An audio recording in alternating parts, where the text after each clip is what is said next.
जो क्लास है वो सिर्फ नॉलेज पर्पस के लिए है। टॉपिक थोड़ा थोड़ा आता है हमारे सिलेबस के अंदर। 11th वालों के केस में कंपनी शेयर ये बहुत थोड़ा लिमिटेड आएगा। 12th वालों के लिए तो पूरा चैप्टर है शेयर कैपिटल। हालांकि आज जो हम समझ रहे हैं उसका थ्योरी से कोई लिंक नहीं है। थ्योरेटिकल जो पढ़ना है वो बिल्कुल डिफरेंट पढ़ना। अब प्रैक्टिकल पर आ रहा है। कंपनी का कॉन्सेप्ट थोड़ा समझ लेते हैं। सर एक बिजनेसमैन जब खुद अपना पैसा लगाता है और उसे बिजनेस करता है उसे प्रोप्राइटरशिप कहते हैं, ये हमें पता है। उसे बड़े स्केल पे करना है तो अपने 4-5 फ्रेंड्स को जोड़ता और उनसे पैसे लगवाता तो थोड़ा बड़े लेवल पर काम हो सकता है, स्केल बड़ा हो सकता है, उसे हम पार्टनरशिप बुलाते हैं। लेकिन वो भी उसकी भी एक लिमिट है। कंट्री के अंदर ऐसे बहुत सारे बिजनेस हैं उसमें इन्वेस्टमेंट इतनी है कि 10, 50, 100, 200 लोगों के पास में इतना पैसा नहीं होगा।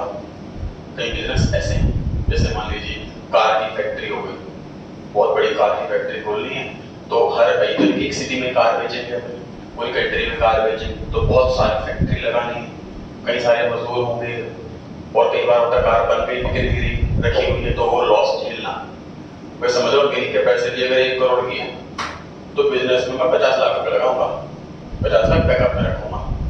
नहीं चल रहा बिजनेस, कस्टमर ने पैसे मान लिए, माल नहीं बिक रहा, कुछ भी नेगेटिव चीज हो सकती है तो यहाँ पर कंपनी बंद हो जाए। ऐसा ना हो जाए कि कंपनी बंद हो जाए।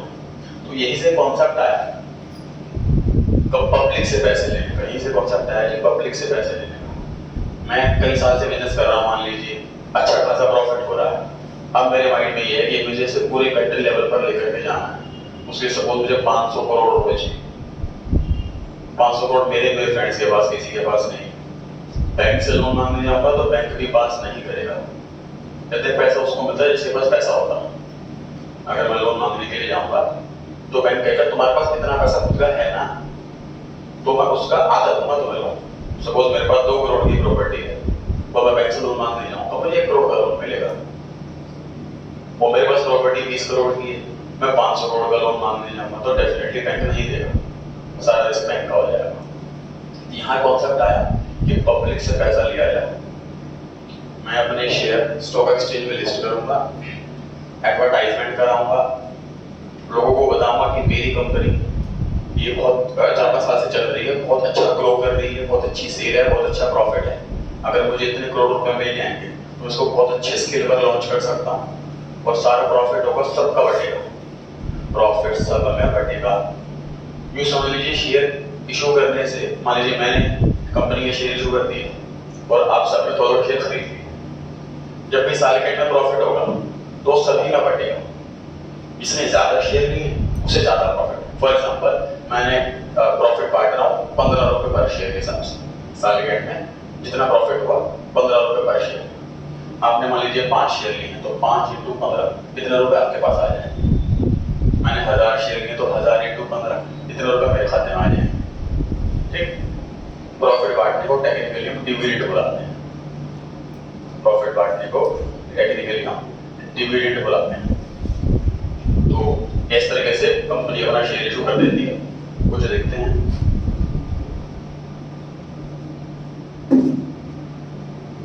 दिख रहा है IPO, फुल फॉर्म है इसकी इनिशियल पब्लिक ऑफर।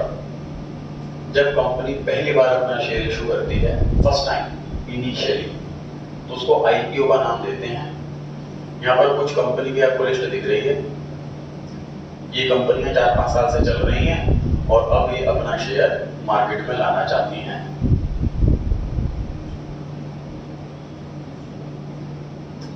ये डेट लिखी हुई, कंपनी का नाम है ये, यहाँ पे डेट लिखी हुई है, मतलब इस डेट से इस डेट तक एप्लीकेशन सबमिट करने का समय है। मतलब मैं 6 तारीख को सबमिट कर सकता हूँ एप्लीकेशन, 7 तारीख को कर सकता हूँ, 8 तारीख लास्ट डेट इस वाली कंपनी के लिए। तो जब भी कंपनी शेयर इशू करेगी तो उसके पास ये ऑप्शन रहेगा कि वो जो मर्जी डेट रख सकती है। यहाँ पे देखिए कंपनी के क्लोज हो चुके हैं, डेट निकल चुकी है, इनके क्लोज हो चुके हैं। कोर डिजिटल लिमिटेड 800 क्वांटिटी 180 का रेट, ये मैं मान लिया अप्लाई पे क्लिक कर देता हूँ। 1,44,000 रुपीज मुझे जमा कराने पड़ेंगे। तो इस कंपनी के मुझे क्वांटिटी 800 शेयर मिल जाएंगे। देखो इनिशियली क्या होता है, कंपनी समझ लो चिल्लर में काम नहीं करती कि मान लीजिए मैं अकाउंट में मुझे 1 ही शेयर चाहिए या मुझे 2 ही शेयर चाहिए, कंपनी मना कर देती है। कंपनी कहती है मिनिमम क्वांटिटी इतनी लेनी पड़ेगी। वही समझ लीजिए कि मैं होलसेलर के पास जाऊं, एक पेन देते तो भगा देगा ना वो। होलसेलर डील नहीं करता रिटेलर से, मतलब कस्टमर से, डायरेक्ट कस्टमर से डील नहीं करता। उसको बल्क क्वांटिटी चाहिए, उसको बल्क क्वांटिटी चाहिए। तो यहाँ पर इन्होंने 800 क्वांटिटी रखी हुई है जी, कि मिनिमम 800 शेयर आपको लेने पड़ेंगे। 180 का रेट रखा हुआ है इन्होंने। इस तरीके से टोटल 1,44,000 रुपीज मेरे अकाउंट से कट जाएंगे, शेयर मिल जाएगा।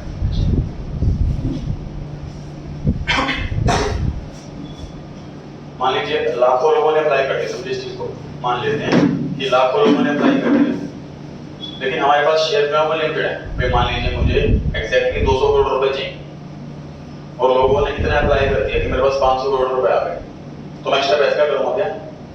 नहीं लूंगा, मुझे 300 करोड़ रिटर्न करने पड़ेंगे। This is the rule. मतलब मैं अपनी कैलकुलेशन कर लगा के चलता हूँ, सिंपल सी बात समझो। मान लीजिए बैंक से लोन मांगने जाओ 10 करोड़ रुपए का, मुझे इतने रुपए की रिक्वायरमेंट है, बैंक फ्री में तो दे नहीं रहा, इंटरेस्ट लेगा। मान लीजिए बैंक कहता है अकाउंट तो बहुत अच्छे हैं, आप 10 की जगह 20 करोड़ का लोन ले लो, तो मैं ले लूंगा क्या? भाई फ्री में थोड़ी ना दे रहा, इंटरेस्ट देना पड़ेगा। इसी तरीके से शेयर्स जब इशू होते हैं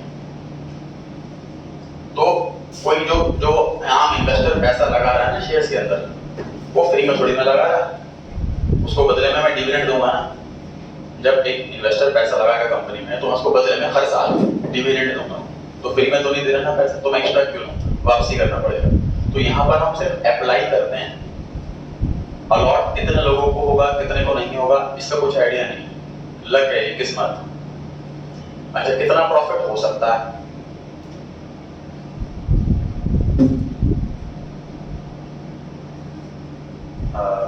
ये देखिए उसका तो 1,44,000 था, छोटे आईपीओ इशू होता है, जैसे छोटा आईपीओ है, 52 क्वांटिटी है, 285 का रेट है, 14,820 रुपए।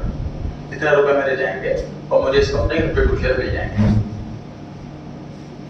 ठीक है।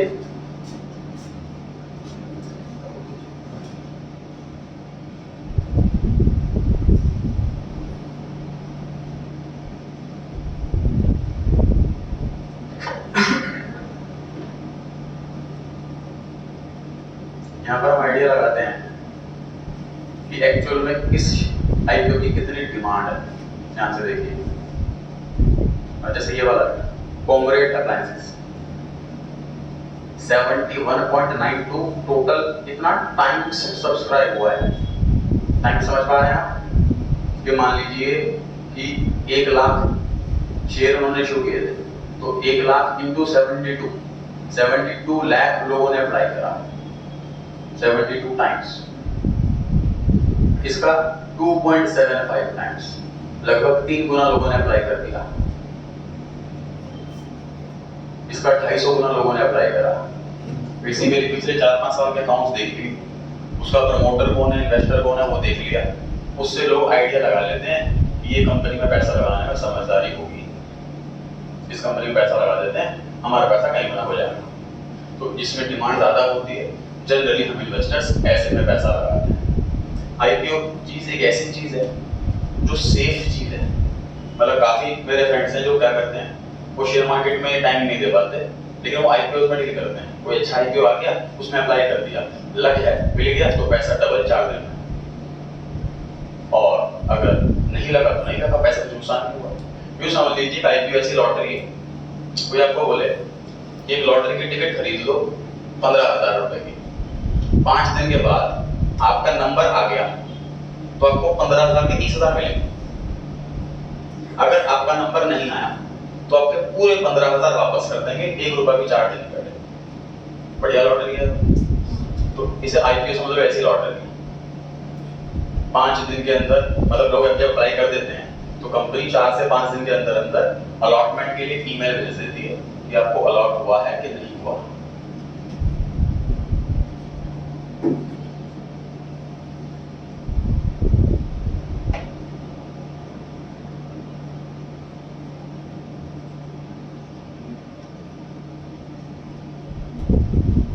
ये देखिए, इस कंपनी का आईपीओ अप्लाई किया गया था, टोटल इतना अमाउंट ब्लॉक हुआ था। क्या लिखा हुआ है? Number of shares allotted 0, share allot जो है वो 0 हुआ। ये कॉम्रेड वाला भी पढ़ रहे थे हम। ये ईमेल आया कि आपने अप्लाई कर दिया, इस चीज का ईमेल आया हुआ। अगर आईपीओ लग जाएगा तो शेयर मेरे अकाउंट में आ जाएंगे। अच्छा जी, पता कैसा लगेगा? सर डबल ही हो रहा है पैसा।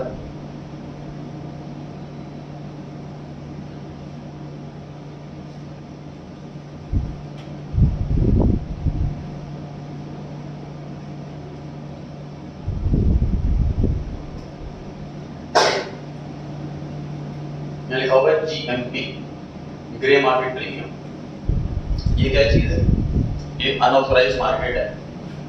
यहाँ पर एक्सपेक्टेशन के अकॉर्डिंग आईपीओ के रेट अप एंड डाउन होते हैं, एक्सपेक्टेशन के अकॉर्डिंग। जैसे इन्फोलिन रिसर्च 82 रुपीज का शेयर है और 80 रुपीज जीएमपी। मतलब अगर मैं शेयर में अप्लाई करूं और ये शेयर मुझे मिल जाता है 82 में, तो जब मैं इसको बेचूंगा तो प्रीमियम का मतलब एक्स्ट्रा 80 रुपीज एक्स्ट्रा मिलेगा, ऑलमोस्ट डबल हो गया। ये प्रॉफिट लिखा हुआ 98% का प्रॉफिट, इसमें 37% का प्रॉफिट है, इसमें 3% का, सब में अलग अलग है, इसमें प्रॉफिट है। तो आईपीओ में ये नहीं कि सारे आईपीओ में अप्लाई कर दो, जो आईपीओ में लग रहा है उसकी वर्थ है, उसी में अप्लाई करना। हाँ जी, जैसे इसमें 28% है, 37% है, 98% है, तो हम ऐसे ही आईपीओ में अप्लाई करेंगे, इसमें प्रॉफिट के बदलने पड़ेगा। तो 4 दिन में मेरा पैसा डबल हो गया या 1.5 गुना हो गया तो मोर देन सफिशिएंट हो गया। ठीक है जी। अच्छा, ये तो हो गया आईपीओ की कहानी। देखिए, कोर्स बहुत लंबा है, कई महीनों का कोर्स होता है शेयर मार्केट, और कई सालों का एक्सपीरियंस के बाद चीज़ आती है। 2 घंटे में मेरे को समरी देनी है बता दी कि कॉमर्स के स्टूडेंट को इसका आइडिया होना चाहिए, क्योंकि ग्रेजुएशन के सिलेबस में नहीं है और होना चाहिए। आईपीओ के बाद शेयर मिल गए, शेयर लिस्ट हो गए। अब उसके बाद करना क्या है देखिए, जैसे बैंक में अकाउंट होते हैं, एचडीएफसी बैंक अलग, आईसीआईसीआई बैंक अलग, ऐसे ही शेयर्स के जब अकाउंट खुलवाते हैं उसको डीमैट अकाउंट बुलाते हैं।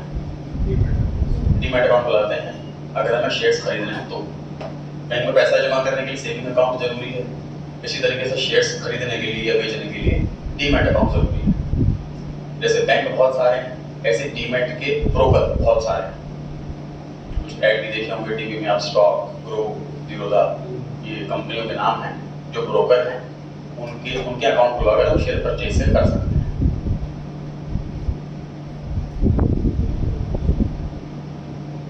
लिखा हुआ निफ्टी 50 और ये रेड है। निफ्टी 50 का मतलब क्या है? पूरी इंडिया की जो टॉप 50 कंपनियां, सबसे टॉप 50 कंपनियां, उनके शेयर का एवरेज करती हो तो ये आया। इंडिया की टॉप 50 कंपनियों का एवरेज कर दिया, उसको बुलाते हैं निफ्टी 50। ठीक, अगर वो 50 कंपनियों में कुछ शेयर आज बढ़ रहे हैं, महंगे हो रहे हैं, कुछ घट रहे हैं, ऑन एन एवरेज क्या हो रहा है? अगर बढ़ रहा है तो ये ग्रीन सिग्नल दिखाता है, ग्रीन कलर से लिखा होता है, और ये कम हो रहा तो रेड कलर से लिखा होता है।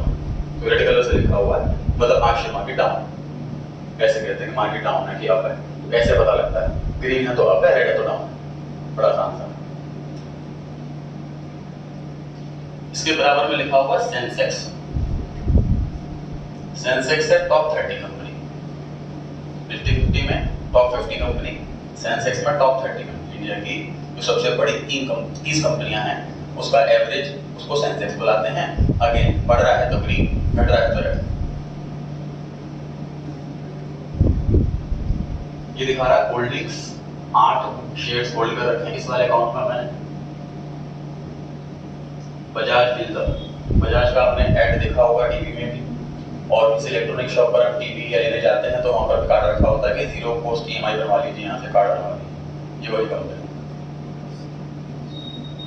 55 क्वांटिटी खरीद रखी है ऑन एन एवरेज 1270 इस रेट से खरीद रखा है। पर शेयर का रेट है LTP last trading price. Sir ये इसकी मिनिमम क्वांटिटी लिखी है ये परचेज करने की। नहीं, ये तो मैं परचेज कर चुका हूँ होल्डिंग। हाँ, ये तो वो दिखा रहा है मैं परचेज ऑलरेडी कर चुका हूँ। आईपीओ खत्म हो गया, आईपीओ में समझा दिया कि अप्लाई कर रहा हूँ तो कंपनी की मर्जी है। फॉर एग्जांपल मैं यहाँ पर मार्कर भेज रहा हूँ तो मेरी मर्जी में बोलूँगा भाई 200 मार्कर लो तभी आओ मेरे पास, वरना मेरे पास मत आओ। कस्टमर्स की लाइन लगी हुई है, होलसेलर ये बोलता है ना। इस तरीके से जब कंपनी आईपीओ शेयर इशू करती है तो ये बोलती है मिनिमम इतनी क्वांटिटी लो तभी अप्लाई कर सकते हो, वरना अप्लाई नहीं कर सकते। ठीक, अच्छा मान लीजिए आप लोगों ने अप्लाई कर, मान लीजिए इस साइड के लोगों ने अप्लाई कर दिया आईपीओ के लिए और इन सबके शेयर लग गए। अब इनके पास शेयर आ गए, अब ये किसी और को बेच सकते हैं। शेयर मार्केट ये सेकंड हैंड मार्केट है, समझो इस चीज को।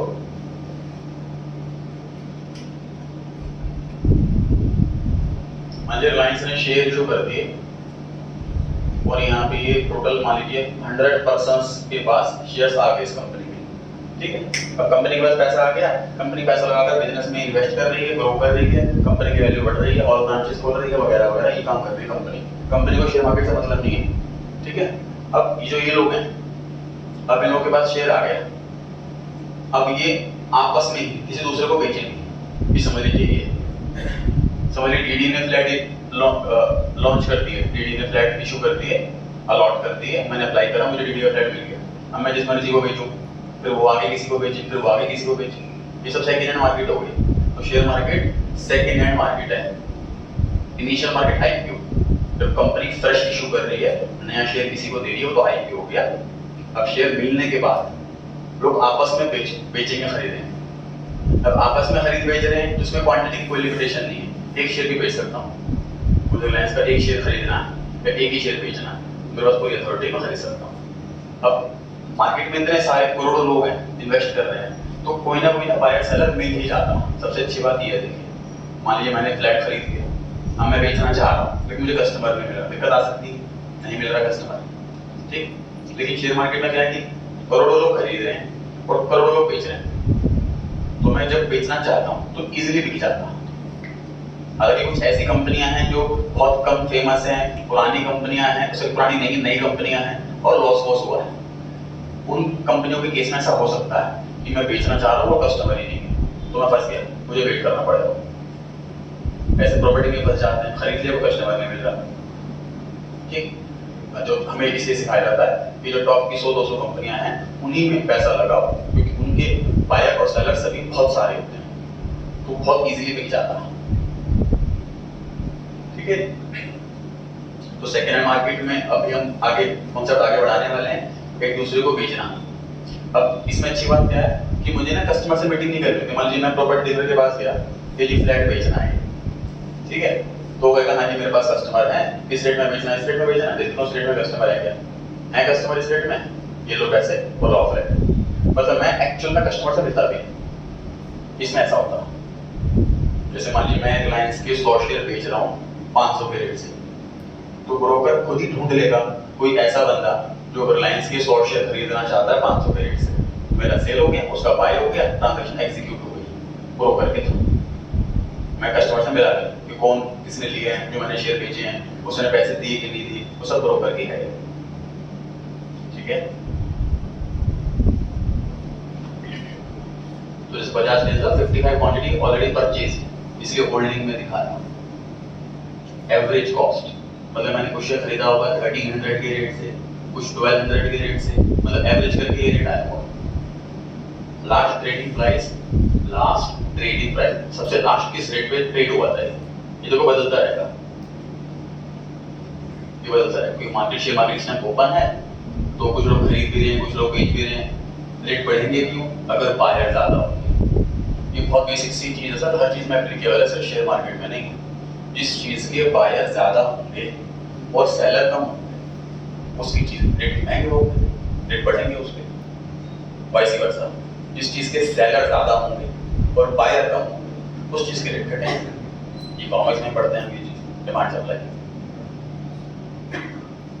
करंट वैल्यू इसमें ये दिखा रहा है, करंट वैल्यू कैसे है ये 55 quantity multiply by last trading price. तो अगर मैं अभी इस शेयर को बेचूं तो कितने रुपए मेरे अकाउंट में आ जाए, ये मतलब है इसका। सही, क्योंकि एलटीपी बदल रहा है इसलिए भी बदल रहा है धीरे धीरे। टोटल प्रॉफिट दिखा रहा है मेरे को 10,688 का। जिस रेट पे मैंने खरीदा था, जिस रेट पे अभी चल रहा है, तो जितना प्रॉफिट हो चुका है, इसको बोलते हैं अनरियलाइज्ड प्रॉफिट। रियलाइज्ड का मतलब क्या हुआ, मेरे हाथ में पैसा आ गया। वो कब होगा, जब मैं एक्चुअल में बेचूं।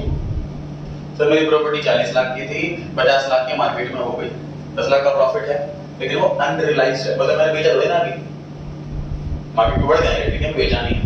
जब बेच दूंगा मेरे पैसा अकाउंट में आ जाएगा, तब बोलेंगे उसको रियलाइज्ड प्रॉफिट। ये रियलाइज हो गया, समझ में आ रही है बात? तो ये जो प्रॉफिट है ये अनरियलाइज्ड है, कभी रियलाइज नहीं हुआ। परसेंटेज की बात करें तो 15% का प्रॉफिट दिखा रहा है। डे चेंज का मतलब आज कितना चेंज आया, आज ये लगभग 0.42% बढ़ गया। ग्रीन का मतलब बढ़ा है, रेड का मतलब घटा। इन्फोसिस नंबर सेकंड नंबर पे, इंडिया की number 1 company, IT company. 200 share मैंने खरीदे हैं 1500 के रेट से, और ये हो गए 1281। अभी बेचूंगा तो 2,30,000 मिलेंगे, और मुझे इस शेयर में 46,000 का लॉस। ये क्या हुआ है सर?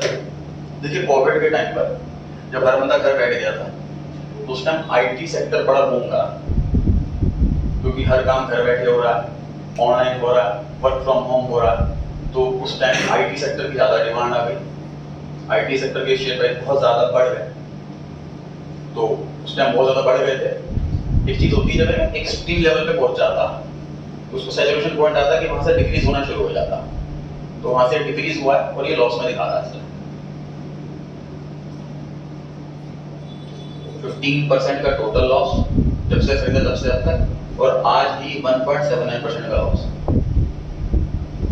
सर कैलकुलेशन जो होती है ये प्रेडिक्शन के बेस पर होती है, पास्ट एक्सपीरियंस के बेस पर होती है, और ये फुल प्रूफ नहीं होती। मतलब हम कैलकुलेशन लगाएंगे कि हाँ ये मैं शेयर इस रेट पर खरीदूंगा और इस रेट पे आ जाएगा जब बढ़ करके, तब मैं बेचूंगा। ये हम अपनी कैलकुलेशन लगाते हैं एक्सपीरियंस के बेस पर। एग्जैक्टली ऐसा कभी नहीं होता, एग्जैक्टली थोड़ा बहुत ऊपर नीचे हो सकता है, ज्यादा भी कभी कभी ऊपर नीचे हो सकता है, बट हम उसके लिए रेडी रहते हैं। सर एक दुकानदार, एक दुकान पे मान लीजिए स्टेशनरी की शॉप है, उसके अंदर 200-300 आइटम रखी होती है, हर आइटम प्रॉफिट में नहीं होती। कई आइटम को खरीदता है, यार ये मैं ले जाता हूँ शॉप पे बेचूंगा, पर नहीं बिक्री, पड़ी हुई है बहुत टाइम से, शायद वो आधे रेट में बेच दे, शायद वो और कम रेट में बेच दे, ये खत्म तो एटलीस्ट। लेकिन वो नुकसान नहीं होता। क्यों? क्योंकि देखो अगर वो सोचेगा कि मुझे ये नुकसान हो जाएगा यार, मैं खरीदूं ही ना, ऐसे तो वो 300 की जगह अपने आइटम सिर्फ 200 कर लेगा। समझो उस चीज को, कि अगर वो 200 आइटम रख रहा है और वो चाहता है मुझे अपना काम बढ़ाना, इनकम बढ़ानी, तो आइटम 200 की जगह 300 रखे। लेकिन 300 रखने में ये नुकसान होगा कि 10 से 20 आइटम ऐसे भी होंगी जो नहीं बिक पाएंगी, लॉस में बिकेंगी। लेकिन उन 80 जो एक्स्ट्रा बिकी उसमें इतना प्रॉफिट हो जाएगा कि वो 20 का लॉस कवर हो जाएगा।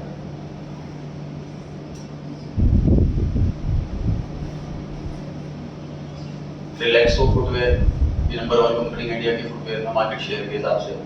जबल फूड, ये मैकडी, डोमिनोज, पिज्जा, ये वाली कंपनी इंडिया की ये सब हैंडल करती है। रिलायंस प्रेस्टीज कुकर आते हैं जिसके वोल्टास का एसी आता है।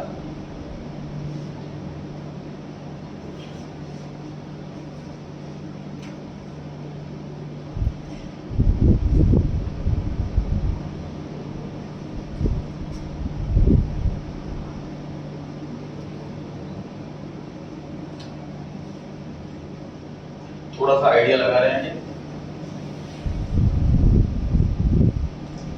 कि कैसे पता लगता है कि सर कब बढ़ेगा। जब मैंने स्टार्ट किया था तो कुछ जैसे ग्रुप वगैरह ज्वाइन करे, तो किसी ने बताया कि रिलायंस का शेयर ना 2200 पे आएगा तब लेना। तो मैं सोचता था इसे कैसे पता लग गया 2200 पे आएगा, और 2200 पर ही लेना, इसे कैसे पता। फिर अगेन स्टडी करी और बुक्स पढ़ी, फिर नॉलेज आ जाती है इस चीज़ की। देखिए ये मैंने बोला है रिलायंस का शेयर मार्केट का चार्ट 2 इयर्स का। ये लाइन ऊपर जा रही है तो मतलब शेयर बढ़ रहा है।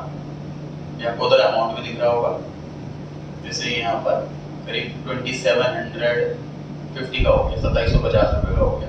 उसके बाद फिर ये घटा, डेट भी दिखा रहा है यहाँ पर इस डेट पे घट गया, फिर ऊपर बढ़ गया, फिर घट गया, फिर बढ़ गया, ऐसा हो रहा।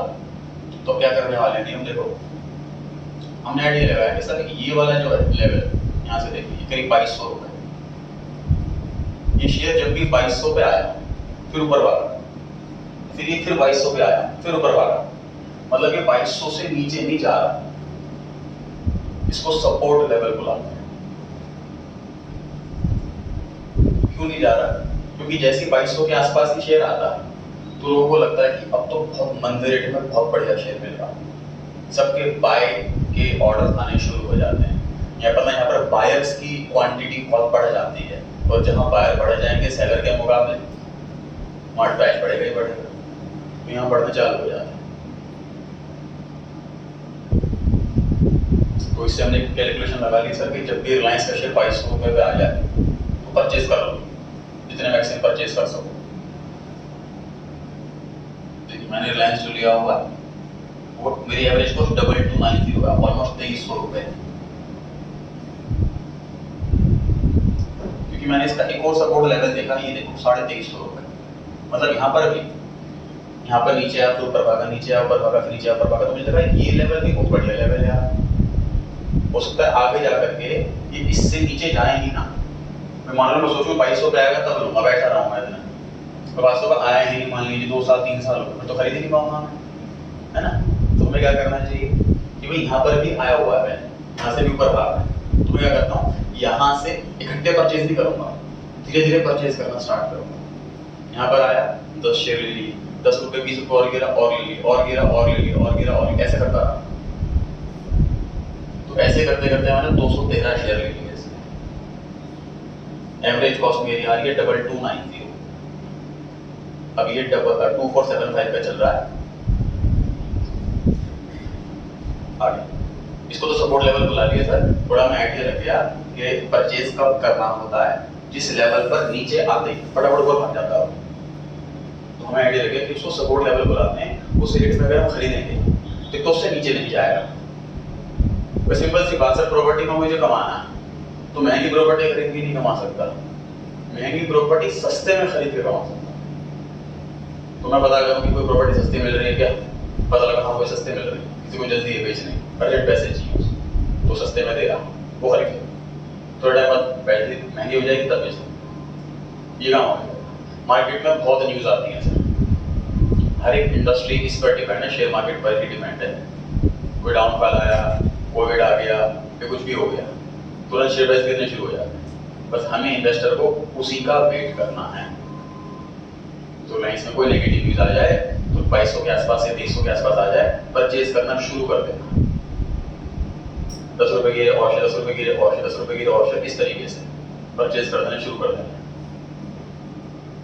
अच्छा खरीद लिए, तो जैसे मैंने यहाँ पे खरीद लिया था, ये मार्च के आसपास डाउन गया था, मैंने खरीद लिया था, अब ये अप जा रहा, अब मैं बेचूंगा, क्वेश्चन इज बेचूंगा। तो ये देखिए ये लेवल एक ऐसा लेवल है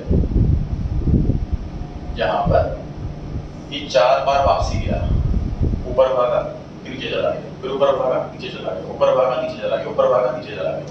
ये 4 बार, इसे बोलते हैं, इसको जैसे नीचे आता है तो 2 टाइम्स बॉटम, ट्रिपल टॉप की लैंग्वेज यूज करते हैं, इसके लिए दीवार टॉप मारा है इसने। तो जैसे ही ऊपर गया तो लोगों को क्या लगा कि तो बहुत रेट बढ़िया मिल रहा है। तो फॉर एग्जांपल भाई मैंने कोई फ्लैट 40 लाख में खरीदा और 2 साल में मुझे लगा 60 लाख का हो गया, तो 20 लाख का प्रॉफिट दिख रहा, अच्छा खासा रेट बढ़ गया, तो शायद मैं और पेशेंस से रखूंगा, उसको तुरंत बेच दूंगा। ठीक बात है ना, जब चीज़ के मुझे बहुत अच्छे रेट मिल रहे हैं, बहुत अच्छे रेट, तो मुझे लालच नहीं करना चाहिए ऐसे में, इन्हीं और बढ़ेंगे तब लूंगा, फिर खरीद सकते हैं, मुझे बेच देना चाहिए। तो ये वाला जो रेट है 2750 रुपये, इस रेट पर जैसे रिलायंस का शेयर गया तो नीचे भाग गया, नीचे गिर गया, तो मैं इसको किसी पे खींचूंगा। अब देखिए मैंने एडवांस में ऑर्डर डाला हुआ, ऑर्डर्स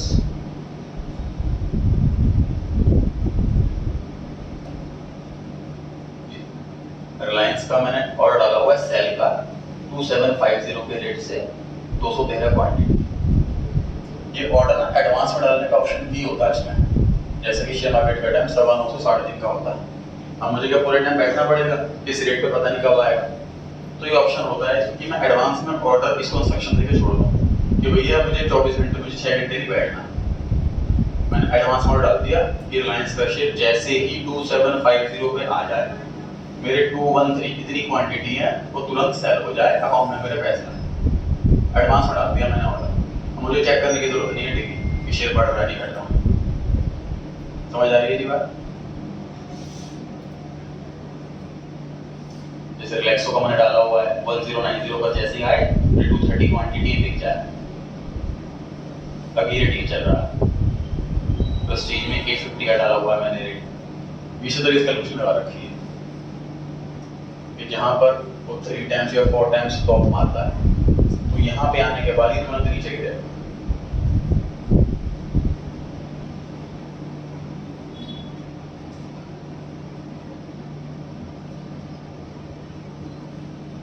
ये मैं यहाँ आराम नहीं करता, ये मुझे बता रहा है कि इस दिन का यहाँ पे हाई शायद छोटा दिखेगा नहीं पीछे से, ओपन इस रेट से हुआ, सबसे हाई इस रेट का 2755, इस रेट में इतने हाई तक गया था। तो जैसे इस रेट पर दोबारा आएगा, मतलब अब मेरी कैलकुलेशन ये है कि वो ऐसे जाते हुए फिर ऐसे जाएगा, फिर वापसी नीचे जाएगा। तो जैसे यहाँ पर जाएगा मैं भेज दूंगा, फिर जब नीचे आना शुरू हो जाएगा यहाँ पे जाएगा मैं फिर खरीद दूंगा। पिछले साल मैंने 3 बार किया ऐसा, 3 बार नीचे गया खरीद लिया, 3 बार ऊपर गया बेच दिया, 3 बार कमा लिया इस तरीके से।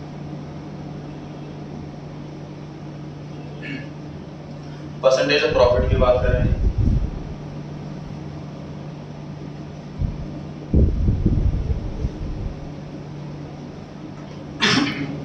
सर लॉस कितना हो सकता है? मैक्सिमम 100%। मतलब मैंने 100 रुपए का शेयर खरीदा और वो 0 रुपीज का हो गया, पूरा पैसा बर्बाद हो गया। मैक्सिमम लॉस कितना हो सकता है? मतलब जो पैसा लगाया था बर्बाद हो गया। और मैक्सिमम कितना हो सकता है? मैंने इन्फिनिटी में लगाया बस, क्योंकि शेयर कितना बढ़ सकता है इसकी कोई लिमिट नहीं है। रिलायंस का लगा रहा हूं मैं 25 ईयर्स का चार्ट। ये देखिए यहाँ था शेयर ये 44 रुपीज, फिर यहाँ हुआ 500 के आसपास, 1200, 1500, 2200, 2700। प्रॉपर्टी या गोल्ड कोई भी चीज ले लीजिए, इससे ज्यादा रेट किसी के नहीं बढ़ते जितने शेयर मार्केट में बढ़ते हैं। सर लेकिन सुना ही जुआ है और इसमें कोई कमा के नहीं निकलता, घाटे ही उठा सकता। देखिए क्या कॉन्सेप्ट है, आपको बोले कि यार कोई मैं मान लीजिए हार्डवेयर का काम कर रहा हूँ, बहुत अच्छी दुकान चलेगी तो वो भी खोल ले। आपने मेरी बात सुनी, दुकान खोल ली और आप सोचो कि एक्सपेक्टेशन में बहुत अच्छा प्रॉफिट हो जाएगा, लेकिन प्रॉफिट नहीं हो रहा, तो आप बोलोगे हार्डवेयर का काम बेकार है। क्यों? आपने सिर्फ कहने पर कर लिया, पूरी रिसर्च नहीं करी। ये जो टाइम है ना, फुल टाइम काम है, इसको भी नहीं सोच सकते कि भाई नॉर्मली होता क्या है, कोई फ्रेंड एक टिप दे देता ये शेयर के प्राइस बढ़ेंगे अभी वाला खरीद, और वो खरीद देता है और बाई चांस नहीं बढ़ा। जैसे पेटीएम का शेयर करीब 500 रुपये की इशू हुआ था और 100-150 रुपये रह गया, मतलब उसमें बहुत लॉस हो गया। जोमेटो के शेयर में लॉस हो गया, तो लोगों को पता है कि नाम, कंपनी का नाम सुना हुआ है कि बढ़िया कंपनी होगी, बढ़िया चलेगी और खरीद नहीं। इसके लिए बहुत सारे पैरामीटर्स चेक करना पड़ते हैं। मतलब मेन काम क्या है? मेन काम स्टॉक सिलेक्शन का है। 8000 शेयर्स स्टॉक एक्सचेंज में लिस्टेड, 8000। उन 8000 में से मुझे टॉप 20, टॉप 25 शेयर चुनने, तो बहुत सारे पैरामीटर्स हैं, तब चुनना है आपको। सिंपल सी बात से कोर्स है कोई, जैसे किसने कहा कि सी कोर्स अच्छा होता है वो करो और आपने वो ज्वाइन कर लिया, तो सक्सेस मिलेगी कि नहीं मिलेगी श्योरिटी नहीं। सक्सेस कैसे मिलेगी कि आपने कई सारे पैरामीटर चेक कर लिए, मेरी स्ट्रेंथ किस में, मेरा हार्डवर्क का लेवल कितना है, पेशेंस लेवल कितना है, कितने ईयर्स में डिवोट कर सकता हूँ, कितना मैं रिस्क ले सकता हूँ, कितना बजट है मेरे पास। ये सारी कैलकुलेशन लगाने के बाद फिर आप चूज करोगे तो डेफिनेटली सब सही रहेगा। इसको बोलते हैं कैलकुलेटेड रिस्क। कैलकुलेटेड रिस्क का मतलब देखिए रिस्क हर जगह है।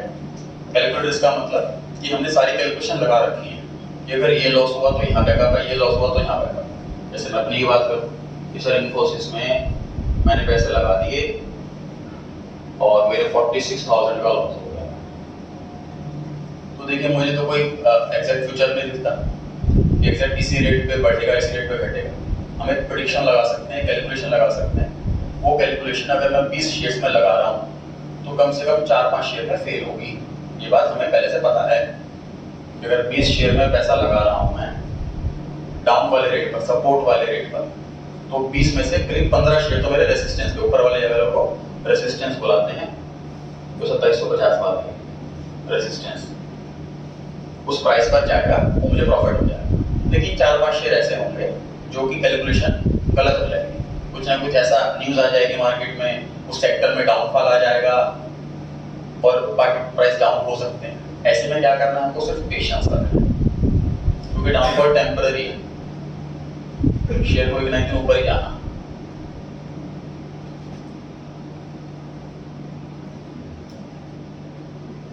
Asian paints 43 quantity on an average 2750 के रेट से लिया हुआ है, अब ये 3230 के रेट से चल रहा है।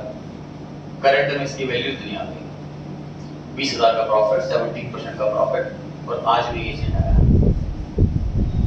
टावर काफी आइटम आती है इसी टावर आनी, जैसे 10 क्वांटिटी खरीदी हुई इस रेट से, 4.82% का प्रॉफिट है, आज कितना परसेंट डाउन हो गया।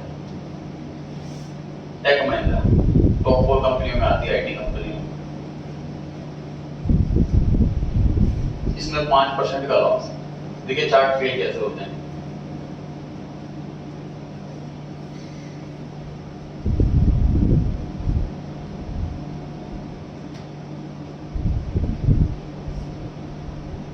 ये रिलैक्सो कंपनी का शेयर है, देखिए 2012 से लेकर के अब तक ये कितना बढ़ा, ठीक, तो बढ़िया शेयर है। 2 साल का मैं देखता हूँ, पिछले 2 इयर्स का चार्ट ही है। देखिए ये शेयर यहाँ पे सपोर्ट लेवल था, यहाँ पर इसके नीचे जाने जाता है ये शेयर, ठीक, तो ये बहुत बढ़िया सपोर्ट लेवल है। ये ऊपर गया, फिर नीचे आया, फिर ऊपर गया, और जैसे यहाँ पर आ गया, यहाँ पर, तो मेरी कैलकुलेशन क्या कहती है कि इसके नीचे तो जाएगा ही नहीं, बराबर क्या खरीदने शुरू। बाई चांस ये और नीचे गया, मुझे कहा बाई चांस थोड़ा और नीचे चला गया, लेकिन फिर तो ऊपर जाएगा ही, जहाँ तो जाएगा ही जाएगा, और परचेज करना शुरू, परचेज करना शुरू, परचेज करना शुरू, और ये डाउन जाते जाते और नीचे और नीचे और नीचे। तो अब रिलैक्सो में ये मुझे लॉस दिख रहा है 27,000 रुपए का। एवरेज कॉस्ट मेरी 1027 का मतलब मैंने ये एवरेज इस रेट पे लिया हुआ है, मतलब यहाँ से लेना शुरू करा था मैंने, थोड़ा और गिरा और गिरा और गिरा और लिया, तो मेरी एवरेज कॉस्ट ये आ रही है, ठीक। अब इसमें वो चार्ट फेल हो गया जो मैंने अभी सिखा था रिलायंस में, इधर नीचे जाए खरीदो, ऊपर जाए बेचो, बड़ा आसान सा काम है, ये तो सब कर लेंगे। ये चार्ट ऐसे फेल भी होता है, हमें उसके लिए रेडी रहना। ये 20 में से 4 से 5 शेयर में फेल भी होगा, लेकिन क्या है कि टेम्पररी होगा। ये कितना नीचे जा रहा है, रिलैक्सो कंपनी मुझे पता है कि टॉप फर्स्ट नंबर पे नंबर 1 कंपनी की फुटवेयर कंपनी, और ऐसा भी कंपनी घाटे वाटे में चल रही है, तो थोड़ा में पेशेंस रखना, फिर ही ऊपर आएगा। अभी ये टाइम लेने में 6 महीने भी लगा सकता है, 2-3 साल भी लगा सकता है, तो हमारे पास पैसों का इतना बैकअप हो। जैसे रिलैक्सो में मेरे करीब 2.25 लाख रुपए ब्लॉक है, तो मुझे कोई अर्जेंट नहीं ना हो क्या मुझे पैसे की जरूरत है, मुझे तो अभी शेयर बेचने पड़ेंगे। अगर ऐसे मुझे नीड है तो फिर तो मुझे लॉस हो जाएगा मार्केट, मतलब मैं पैसा अपनी नीड के अकॉर्डिंग ना निकालूं, मार्केट के अकॉर्डिंग निकालूं। जब शेयर बिक गया, अकाउंट में पैसा आ गया, तभी यूज करूँ मैं उसको। ये पेशेंस रखना है अगर इसमें करना है तो। कुछ समझ आ रही है ये बात? कंपेयर किया जाता है जी बाकी चीजों से, जैसे कि रूल 72,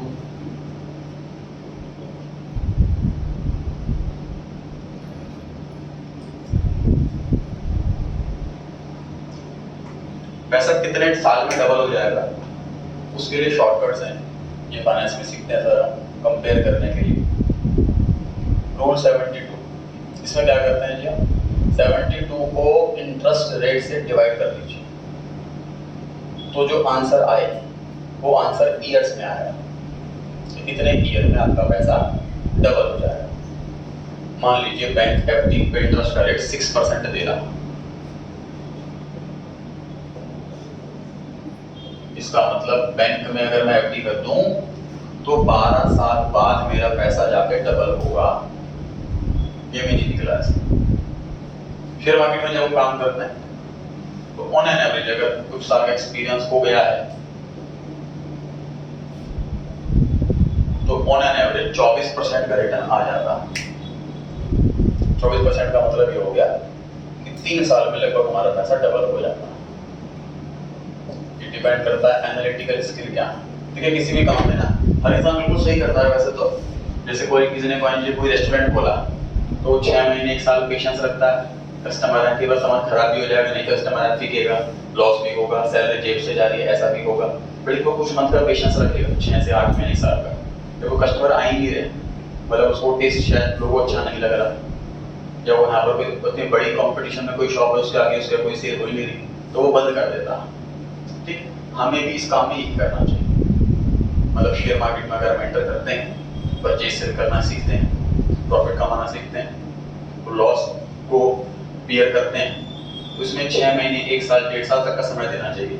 अगर 1.5 साल हो गया, जैसे मैं अपनी बात करूँ, मेरा सबसे कम टाइम पूरे दिन में, मैं सीए का काम करता हूँ, कोचिंग का काम करता हूँ, पोर्टफोलियो मैनेजमेंट, जैसे काफ़ी क्लाइंट है उनके पोर्टफोलियो में मैनेज कर रहा हूँ, उनका काम कर रहा हूँ, और करियर काउंसलिंग कर रहा हूँ, शेयर मार्केट में डील कर रहा हूँ, कई सारे काम कर रहा हूँ। उसमें सबसे कम टाइम मैं इसी काम में देता हूँ। शेयर मार्केट में पैसा लगाना सबसे कम टाइम मैं इसी काम में देता हूँ। और मेरे जितने भी सोर्स ऑफ इनकम है, सबसे ज़्यादा इनकम इसी सोर्स से होती है। सीए के काम, कोचिंग का काम है, कोई भी काम हो, सबसे ज़्यादा मेरी मेन इनकम जो होती है वो किसी काम से होती है, जबकि सबसे कम टाइम में इस काम में देता हूँ। तो मुझे लग रहा है कि मैं आगे मेरा चल रहा, इसलिए मैं कंटिन्यू कर रहा हूँ। इसमें होना ये चाहिए कि 1.5-2 साल दिया जाए, उसके बाद अगर हमें लग रहा है कि हम सीख पा रहे हैं, कुछ हमें लर्निंग आ रही है, प्रॉफिट हो रहा, मिस्टेक से सीख रहे हैं। एक और मिस्टेक दिखाता हूँ।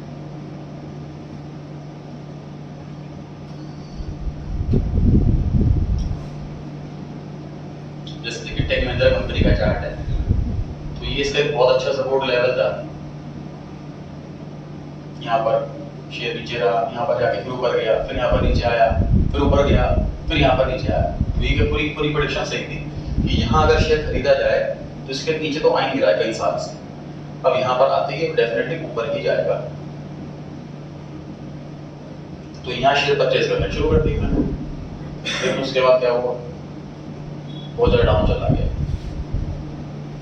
उससे मैंने लर्निंग क्या ली कि सर 2 इयर्स के साथ साथ ना 5 इयर्स का चार्ट भी देखना चाहिए। 2 इयर्स के चार्ट में तो ये सपोर्ट था, अब 5 इयर्स के चार्ट में दिख रहा है कि ये सपोर्ट है। मैंने ये कैलकुलेशन लगाया कि यहाँ 3 बार इसने सपोर्ट लिया है, तो ये वाला रेट बढ़ गया। 5 इयर्स के चार्ट में देखूं तो ये वाला एक सपोर्ट लेवल में चल रहा है, उसके बाद बहुत ज़्यादा हाइक मारा इसने। देखो ये शेयर कहाँ था 1000 रुपये का, और कहाँ ये 1800 रुपये हो गया। मतलब 1 साल के टाइम में ये 80% की रिटर्न देंगे, मतलब एक्सेस में देंगे। जब कोई चीज़ इतनी ज़्यादा ओवर में महंगी हो जाए तो फिर उसकी डिमांड खत्म हो जाती है, इसलिए महंगी चीज़ कोई नहीं लेता, फिर डाउन होने शुरू हो जाते हैं। तो मुझे यहाँ पर लेना चाहिए था। तो ऐसी मिस्टेक्स होती हैं, फिर उससे लर्निंग लेते हैं, फिर और मिस्टेक होती हैं, फिर उससे लर्निंग लेते हैं। जहाँ प्रॉफिट हो गया तो वहाँ पे नोट करो कि मैंने क्या चीज़ सही करी थी, वो आगे ये काम करना। जहाँ लॉस हो गया वहाँ से लर्निंग लो कि मैंने कौन सी चीज़ गलत कर दी थी, जो नहीं करनी चाहिए थी।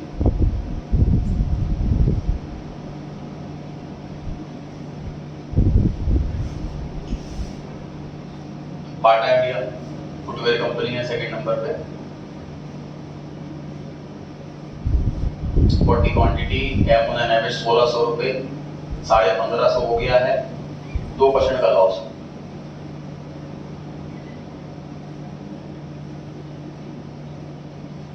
अच्छा जी, अब देखते हैं कुछ ऑर्डर्स।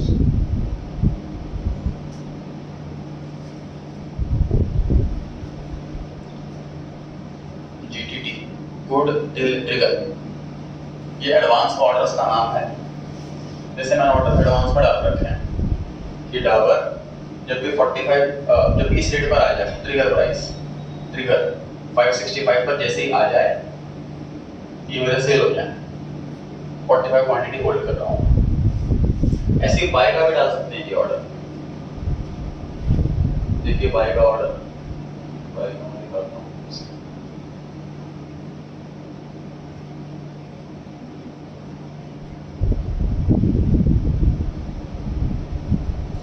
TCS 30 6070 पे जैसे ही आ जाए 4 क्वांटिटी बाय हो जाए और 10 रुपए गिरे और 4 क्वांटिटी बाय हो जाए।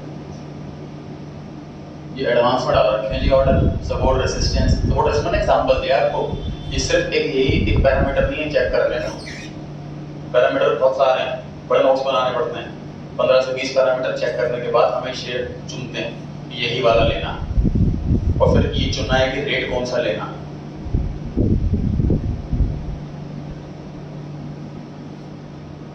डाबर कंपनी लिखा है मैंने, जैसे 503 रुपए के रेट पर आ जाए, 543 चल रहा है, 503 के रेट पे आ जाए, 5 क्वांटिटी परचेज हो जाए। कोलपाल की कोलगेट है, कोलगेट वाली कंपनी है, टूथपेस्ट वाली। जैसे 1450 पर आ जाए, एक क्वांटिटी बाय हो जाए, डाल रखा एडवांस ऑर्डर। अभी चल रहा है ये 1606। तो मुझे पहले से कैलकुलेशन लगा ली, ऑर्डर इसके अंदर डाल दी। अब मैं शांति से बैठ सकता हूँ, मुझे 6 घंटे इसके सामने लैपटॉप के आगे नहीं बैठना पड़ेगा। जैसे उस रेट पे आएगा, मेरी परचेजिंग हो जाएगी, मेरे पास मैसेज आ जाएगा कि परचेज हो गया। हिंदुस्तान लीवर, कोटक बैंक, पिडिलाइट जिसकी फेविकोल आती है, HDFC bank, Asian paint, Nestle, Havells, Titan की घड़ी आती है, Sanofi pharmaceuticals company, SBI bank, UltraTech cement, Astral pipes, Bajaj auto, Maruti car, Britannia के बिस्किट आते हैं, VBL, Varun beverages, Pepsi, Coca Cola. इन कंपनियों को जो प्लास्टिक की बोतल सप्लाई करती है वो कंपनी, ये सारे कस्टमर्स इसी हैं। Axis bank, Mahindra and Mahindra, ITC,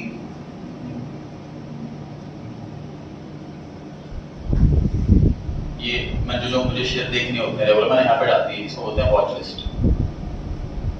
जैसे पहला दिखा रहा है मुझे कोलपाल आज 0.2% गिरा है और रेड कलर दिखा रहा है 1604, इसका क्या रेट चल रहा है। ये दूसरी वॉच लिस्ट आ गई, जैसे ये शेयर काफी बढ़ा है, अल्ट्राटेक 1.68% बढ़ गया, 8000 रुपए का शेयर हो गया।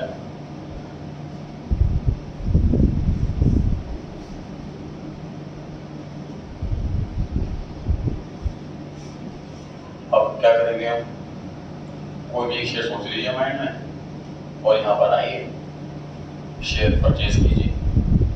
कैसे परचेज करते हैं उसके अपने हाथ से करके देखिए, थोड़ा अच्छा आइडिया लगेगा। मैं दोबारा पूछा,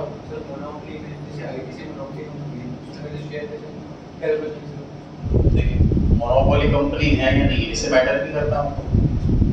मुझे जो कंपनी खरीदनी है, करके डाउट ये है कि सर इस इंडस्ट्री के अंदर एक ही कंपनी, सिगरेट आईटीसी कंपनी बना रही, तो मुझे क्या से फिर कैसे क्या कुछ मुझे करना ही नहीं है। यहाँ पर जाना है आईटीसी, ये टाइप करना है, ये आ गया।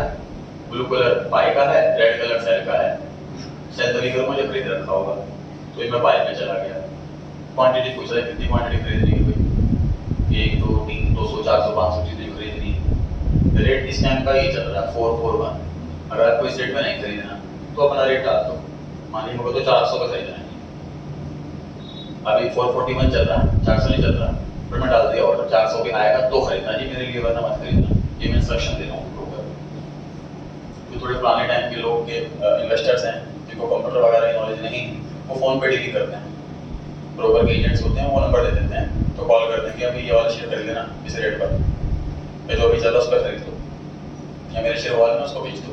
तो वो कॉल पर कर लेते हैं, फिर डिस्कस, कॉल रिकॉर्डिंग हो रही होती है, कल के बाद में मतलब रिटर्न है तुमने खरीद लिया, मेरे पैसे अकाउंट में पैसे भी बढ़ गए, कॉल रिकॉर्डिंग कर लेते हैं वो और परचेज करते हैं इस हिसाब से। जैसे 400 पर डाल दिया मैंने, ये डाल दिया मैंने बाय। एक सेकंड,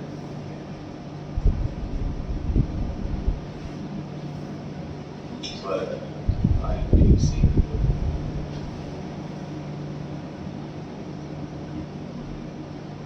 400 पे बाय। अब लिखा बाय आईटीसी इज प्लेस्ड, ये ऑर्डर प्लेस हो गया। Check the order, order book में जाता हूँ, ये ऑर्डर लिखा हुआ है ओपन ऑर्डर्स।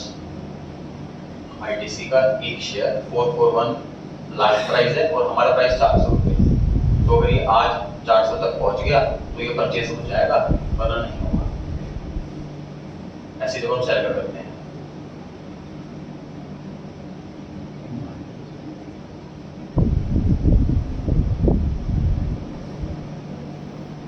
प्रेस्टीज एग्जिट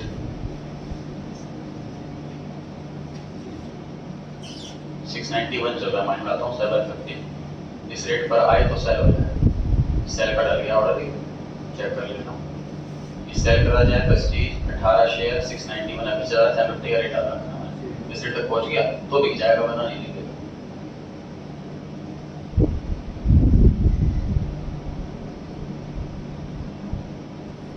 आइए गवर्नमेंट में कोई शेयर है किसी की, आए परचेज करे, आ जाइए।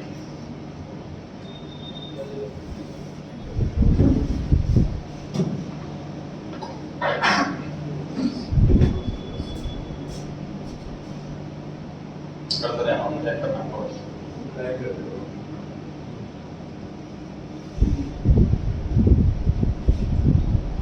नहीं, इतने पैसे नहीं है मेरे पास। और कोई सोचो, 80,000 का एक शेयर है। तेरा कर।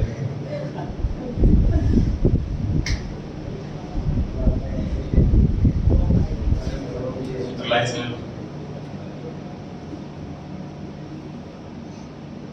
सेकंड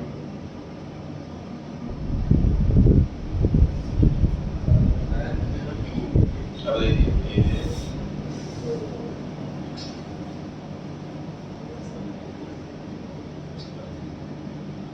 यहाँ पर पहले से हुआ है, रिलायंस से लिखा हुआ है, इंडिको ग्लोबल पे बाय, ये रेट पहले डला हुआ है, करंट का प्राइस बाय कर दीजिए। बाय रिलायंस इज कंप्लीट आ गया जी, ओके कंप्लीट। ये ऑर्डर्स को देखते हैं, रिलायंस का बाय कंप्लीट लिखा हुआ ऑर्डर, ये दिखा रहा है पोजीशंस, मतलब मेरी पोजीशन है कि मैंने खरीद लिया, ठीक। अब इसको 2 दिन का समय लगता है, 2 दिन का समय लगता है इसका, कि सेलर से एक शेयर लिया जाएगा, मेरे अकाउंट में दिया जाएगा, तो 2 दिन बाद मतलब मैं चेक करूँगा तो रिलायंस का शेयर अभी कितना है, 213 क्वांटिटी है, ये 214 हो जाएगी 2 दिन के बाद।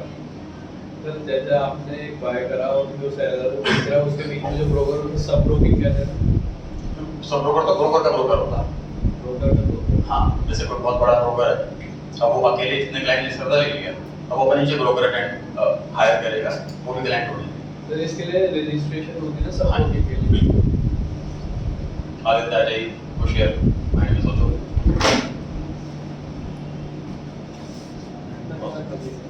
बजा दो तो यहाँ पे आ जाइए।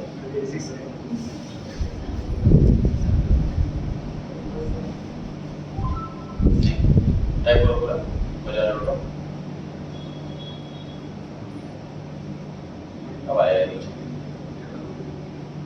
पहले इसको बैच ऑर्डर पे क्लिक करो, बजाज फोटो पे क्लिक करो, बाय करने, हाँ अब करो बाय। ये दिखा रहा है जी 4700 टू 25 इतने रुपए का शेयर है, और बस बाय कर दीजिए, बाय कंप्लीट। ठीक है जी, फंड्स देख लेते हैं। इस वाले अकाउंट में 187 इतने फंड्स रखे हुए थे, 51 इतने 2 यूज हो गए, इतने बच गए।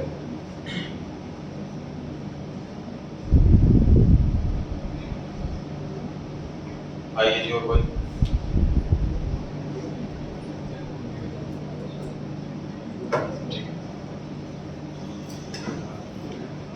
परचेज करने के बाद तुरंत सेल भी कर सकते हैं इसको। जैसे कि देखें, ये पोजीशन में गया मैं, पोजीशन करा बजाज एक ऑटो की होल्डिंग है मेरे पास, एक शेयर की होल्डिंग, यहाँ पर गया एग्जिट, मुझे एग्जिट करना है यहाँ से, मान लीजिए मैं डाल देता हूँ 24 रुपये डाल दिए मैंने, 472 पर स्टेट से सेल हो जाए, ऑर्डर डल गया, और जैसे ही 472 ये हो गया cell, cell complete.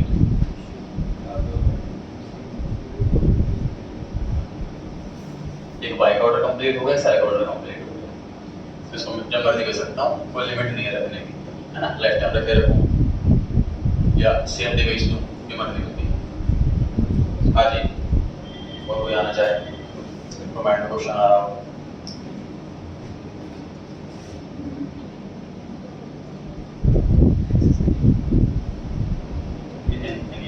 Axis bank करना पूरा टाइप वाला समझ लो।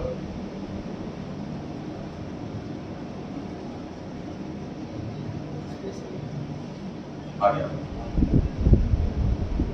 एक्सिस बैंक नीचे तो जा रहा है तो कैंसिल एक्सिस बैंक ब्लू वाले पे 959 का रेट चल रहा है एक क्वांटिटी हाँ जी बाय कर दो ठीक ये फंड से और पैसे कम फंड से पैसे कम हुए थे ना बड़े बेच दिया ना पैसे आ गए तुरंत ये फंड से पैसे कम हो गए थे तो खरीदा था बेच दिया तो पैसे आ गए तो फिर खरीद दिया। अच्छा जब परचेज करते हैं एक और ऑप्शन होता है हमारे पास यहाँ से देखिए यहाँ पे लिखा टारगेट यहाँ पे लिख रहा स्टॉप लॉस ये क्या चीज है इतना स्टॉप लॉस मैंने डाल दिया मान लीजिए ये -5% आया बाय डिफॉल्ट मैंने कर दिया इसको -5% यहाँ पे लगा टारगेट में प्लस का 5% आया है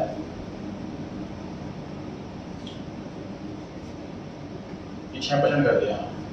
इसका मतलब क्या हो गया कि मैं ब्रोकर को ऑर्डर दे रहा हूँ सेक्शन दे रहा हूँ कि एक शेयर खरीद लो मेरा ऐसे रेट पर और जैसे ही बढ़ना शुरू हो जाए टारगेट मेरा 6% का प्रॉफिट है जैसे इसमें 6% का प्रॉफिट आए मेरा शेयर अपने आप बेच देना ये परचेज के टाइम में सेक्शन दे रहा हूँ ठीक। अच्छा दूसरा क्या होता है कई बार लॉस से डर लगता है कि एक्सेस लॉस ना हो जाए जैसे यस बैंक की नेगेटिव न्यूज आ गई सर 400 का शेयर 20 रुपए का रह गया तो ऐसे केस में ना एक रिस्क की एक कैपेसिटी एक कैपेबिलिटी का कैलकुलेशन लेके चलते हैं कि मैक्सिमम इतना लॉस झेल सकते हैं ये वो है स्टॉप हो जाऊंगा मैं इतना लॉस में 5% डाल रखा है मतलब ये शेयर अगर गिरना शुरू हो जाए और 5% का लॉस मुझे हो चुका है तो मुझे और लॉस नहीं झेलना मेरा शेयर बेच देना तभी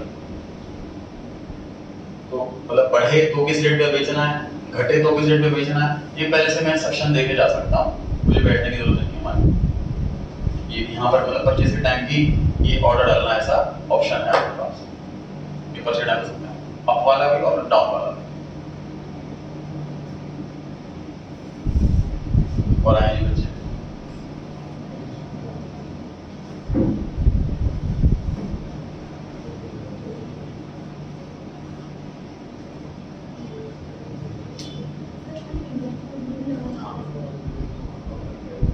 जो शेयर्स इंडिया में रजिस्टर्ड है वही परचेज कर सकते हैं इसके थ्रू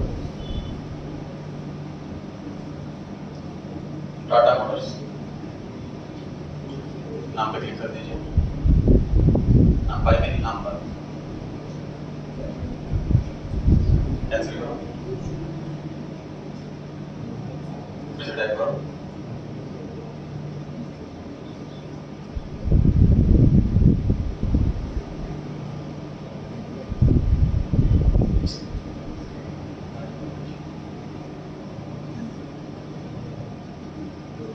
नाम पे क्लिक करना अब नीचे वाला बाय 5 अक्टूबर चल रहा है जी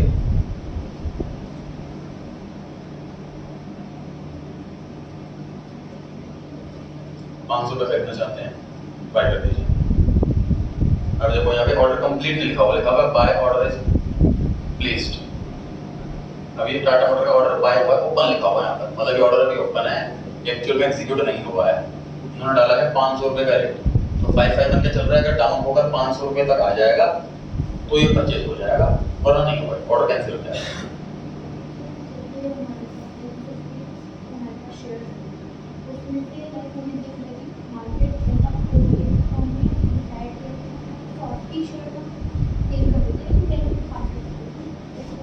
टॉपिक है कि सर जैसे मेरे पास ये आरती इंडस्ट्री के 100 शेयर है और मैं इसमें से चाह रहा हूँ कि आधे बेच दूँ या 10 बेच दूँ तो ये कर सकता हूँ बिल्कुल कर सकता हूँ।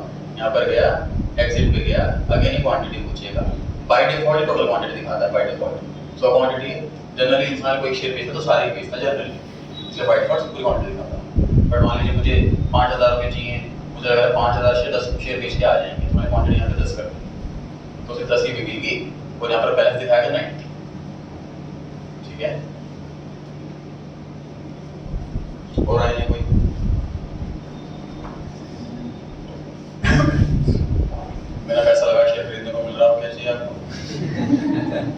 वैसे मेरे लग रहे हैं।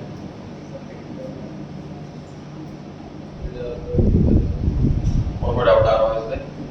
तो 1 घंटा मैंने इस चीज़ का रखा हुआ था बताने का, और 1 घंटा ये आप लोगों से शेयर परचेज करवाने का। अपने हाथ से परचेज शेयर करते हैं तो ज़्यादा बढ़िया रहता है। टाटा मोटर की बात करें जी, डाउनफॉल रहा कई साल तक, 4 साल तक शेयर गिरता ही रहा।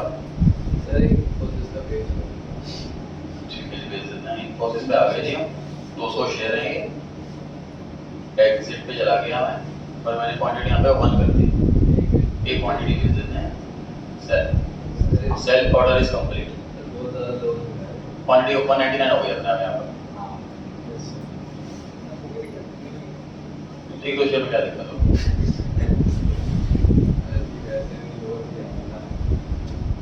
हाँ जी, मैं टाटा मोटर की बात कर रहा था।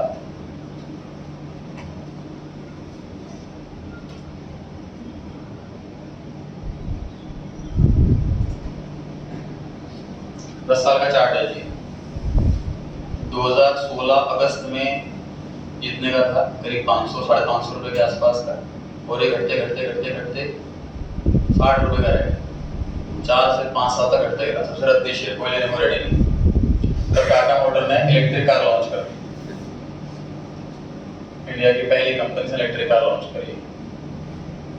तो दूसरी बात, टाटा पावर, मतलब जो इलेक्ट्रिसिटी जनरेट करेगी वो भी कंपनी टाटा वालों की, टाटा मोटर भी टाटा वालों की। तो कोलैबोरेशन की वजह से हर पर्सन जब इलेक्ट्रिक कार खरीद रहे हैं इंडिया में, वो टाटा ही खरीद रहा है, पहले मार्केट को कैप्चर कर लेगी। बाकी कंपनियों का कहना ये है कि अभी इंडिया इलेक्ट्रिक कार के लिए रेडी नहीं है, तो 3-4 साल तक तो हम इलेक्ट्रिक कार में नहीं आना चाहते। उससे पहले तो टाटा मोटर अपनी मार्केट जमा लेगी। इलेक्ट्रिक कार जिसके पास तो टाटा मोटर की ही होगी। तो जैसी न्यूज़ आई है देख लीजिए, 60 रुपये से शेयर ये 500 रुपये पहुँच गए 2 साल में। तो ऐसी कंपनी, मतलब हमें ना वॉच रखना पड़ता है न्यूज़ पर। कौन सी न्यूज़ लॉन्च हुई है, कौन सा कॉन्सेप्ट डिक्लेयर किया गया है, किस मीटिंग में क्या बोला गया है, उसका इम्पैक्ट किस बिजनेस पे पड़ने वाला है, फिर हमें उस प्रॉपर्टी रेडी रहना होता है।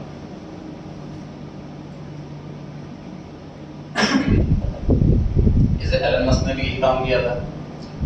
उसने क्या करा, टेस्ला का लॉन्च करी, इलेक्ट्रिक कार टेस्ला, और उसने अपना ही पावर स्टेशन बनवाया इलेक्ट्रिक कार चार्ज करने के लिए। उसने क्या करा, उसने कहा अगर मेरी कार लेकर के आओगे तो चार्जिंग फ्री में करवा दूंगा, किसी और कंपनी की कार लाओगे तो चार्जेस लगेंगे, फीस लगेगी।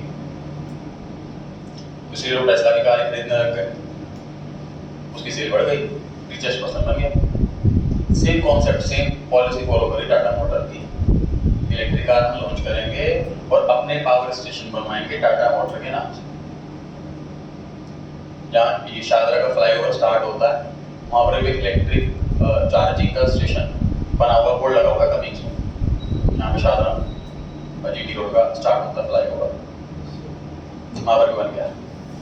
जो बिल्डर्स वगैरह फ्लैट बनाते हैं, सोसाइटी फ्लैट बनाते हैं, उसके लिए इस रूल पे कैलकुलेशन चल रही है कि जितने भी सोसाइटी फ्लैट बनेंगे उनकी ग्राउंड फ्लोर, बेसमेंट, पार्किंग के अंदर हर जगह चार्जिंग की फैसिलिटी देनी पड़ेगी कंपलसरी, वरना उनको परमिशन नहीं मिलेगी सोसाइटी फ्लैट बनाने की। टॉप फ्लोर पे, रूफ पे अपने को सोलर सिस्टम लगाना कंपलसरी, वरना परमिशन नहीं मिलेगी।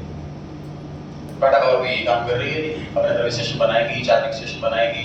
अगर टाटा मोटर के लिए फ्री, बाकी कंपनियों के लिए चार्जेबल, इसलिए उसकी कार की सेल भी बढ़ेगी और उसकी इनकम भी बढ़ेगी, टाटा पावर की इनकम भी बढ़ेगी।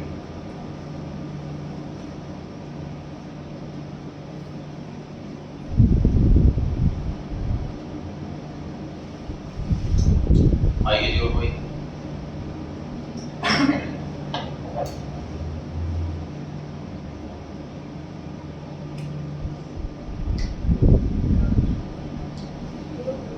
परचेज डिसाइड करना चाहते हैं?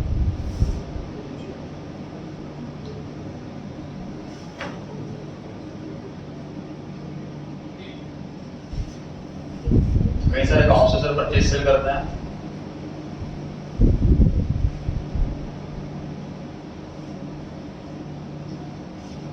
अगेन कॉन्सेप्ट इनकम टैक्स का भी है।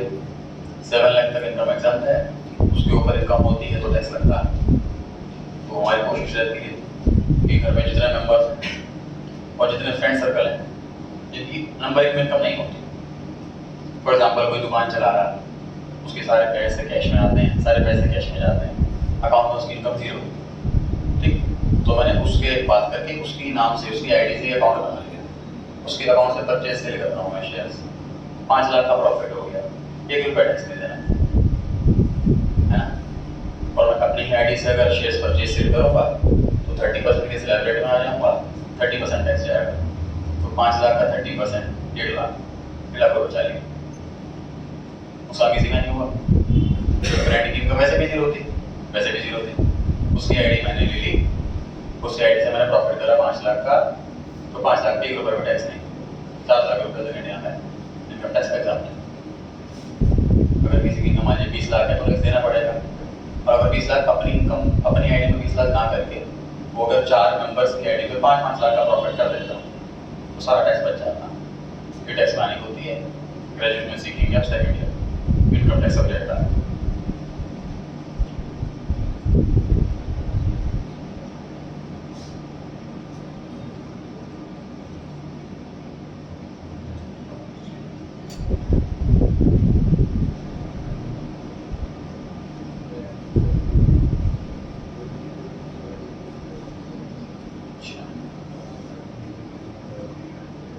ये बराबर में देखो इसके इवेंट लिखा हुआ है, वोल्टास के बराबर है। इवेंट में लिखा हुआ है कैश डिविडेंड फाइनल 4.25 9 जून। मतलब ये कंपनी वोल्टास कंपनी डिविडेंड बांट रही है 4.25 रुपये पर शेयर और एक्स डिविडेंड डेट रखी हुई है 9 जून। मतलब क्या है, ये देखिए शेयर तो डेली परचेज सेल होता है। मैंने खरीदे फिर आपको बेचा, अगले दिन आपने इसको बेचा, अगले दिन आपने इसको बेचा, ऐसे बहुत बार हुआ। अब कंपनी को डिविडेंड देना तो किसी के पीछे भागेगी। कंपनी क्या बोल देती है कि भाई हम डिविडेंड देंगे और ये पर्टिकुलर डेट है, इसको ऐसे डिविडेंड डेट बुला रहे हैं, इस डेट पे चेक करेंगे हम कि किसके पास शेयर। तो 9 जून लिख दिया, तो 9 जून को हम 5 में से मान लीजिए आपके पास शेयर थे तो आपके खाते में पैसा आएगा डिविडेंड। समझ आ रही है बात?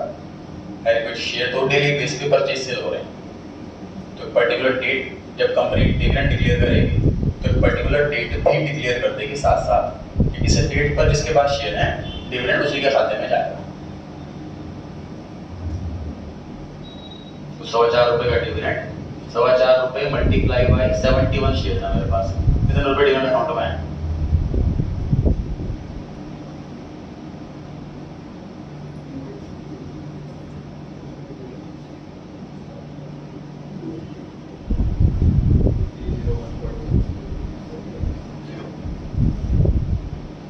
एजीएम एनुअल जनरल मीटिंग 42 हर साल एक बार होती है, तो 42nd एजीएम है।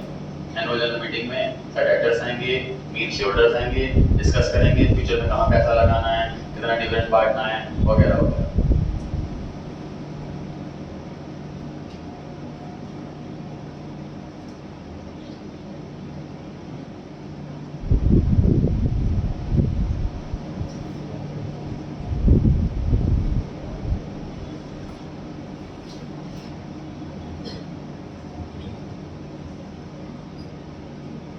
ICA लॉम्बार्ड, इसमें तो मेल आया हुआ है कि we wish to you that board of directors in the meeting held on 15 April recommended a final dividend of 5.5 rupees per share, 5.5 रुपये पर शेयर कंपनी डिविडेंड दे रही है अपने एनुअल जनरल मीटिंग में डिसाइड हुआ। तो जितने भी शेयर होल्डर, मेरे पास अगर एक भी शेयर है तो मैं कंपनी का शेयर होल्डर, मेरे पास हर एक इन्फॉर्मेशन दी जाएगी, हर एक चीज़ का ईमेल आएगा।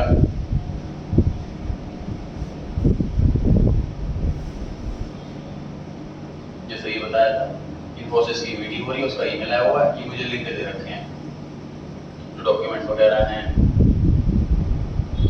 ये अटैचमेंट दे रखी है पीडीएफ में कि कुछ डिसाइड हुआ अगर मीटिंग के अंदर तो क्या हुआ है। कई बार ऑनलाइन मीटिंग ही होती है तो वीडियो कॉल पर हमें बैठना है, सारी चीज़ें सुननी है, डिसीजन लिए जाते हैं शो ऑफ हैंड से। जैसे डायरेक्टर बुलाएगा, हम एक छोटी कंपनी कोई और आईटी कंपनी से परचेज करना चाहते हैं 200 करोड़ का, उस कंपनी की इतनी तीसरी लेता था प्रॉफिट है, आप लोग बताएं खरीदे कि नहीं खरीदे। तो share holders by show of hands voting करते हैं, आधे से ज़्यादा अगर पॉजिटिव फेवर में है तो परचेज किया जाएगा, वरना नहीं खरीदा जाएगा। क्रेडिटर का काम सारी इन्फॉर्मेशन देना है, बाकी इन्वेस्टर आपस में डिसाइड करेंगे। मतलब पैसा लगा रहे हैं इन्वेस्टर, इसलिए उनकी मर्जी चलेगी कि खरीदना है नहीं खरीदना वगैरह वगैरह।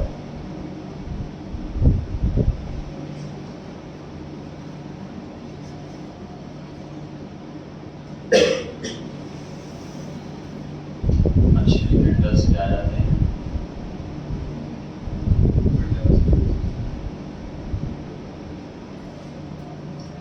जो हमने अभी देखा था चार्ट, वो लाइन चार्ट बोलते हैं उसको, इसे कैंडलस्टिक पैटर्न बोलते हैं। थोड़ा समझते हैं, इंटरेस्टिंग सा है। अगेन ग्रीन का मतलब कि शेयर ऊपर गया है, और रेड का मतलब नीचे गया। ऊपर गया इसका मतलब कि स्टार्टिंग यहां से थी और यहाँ पे एंड, यहाँ पे नहीं।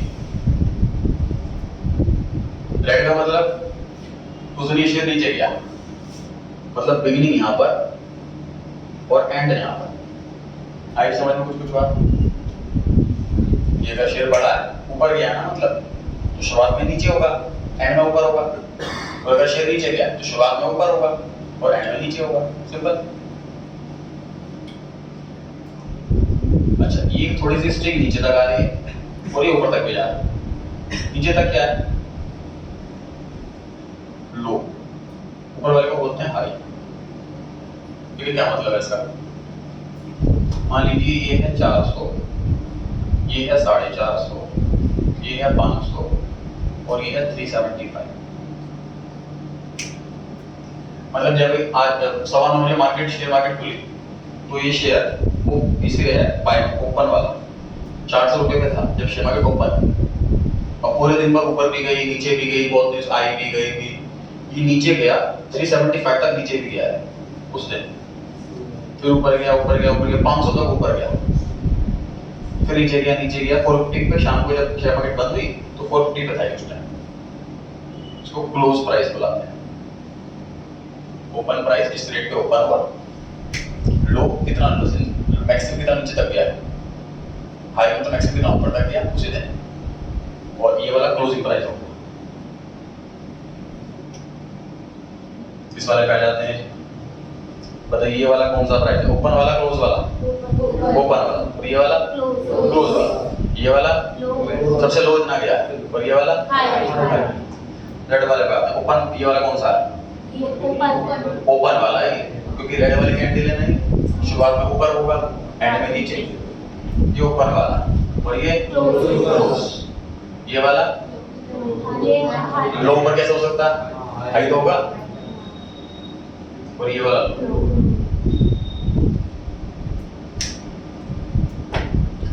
कुछ इन्वेस्टर्स इंट्राडे में डील करते हैं। समझिए इंट्राडे क्या चीज है?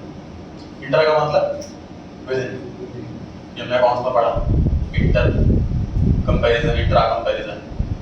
इंट्रा मतलब विदिन।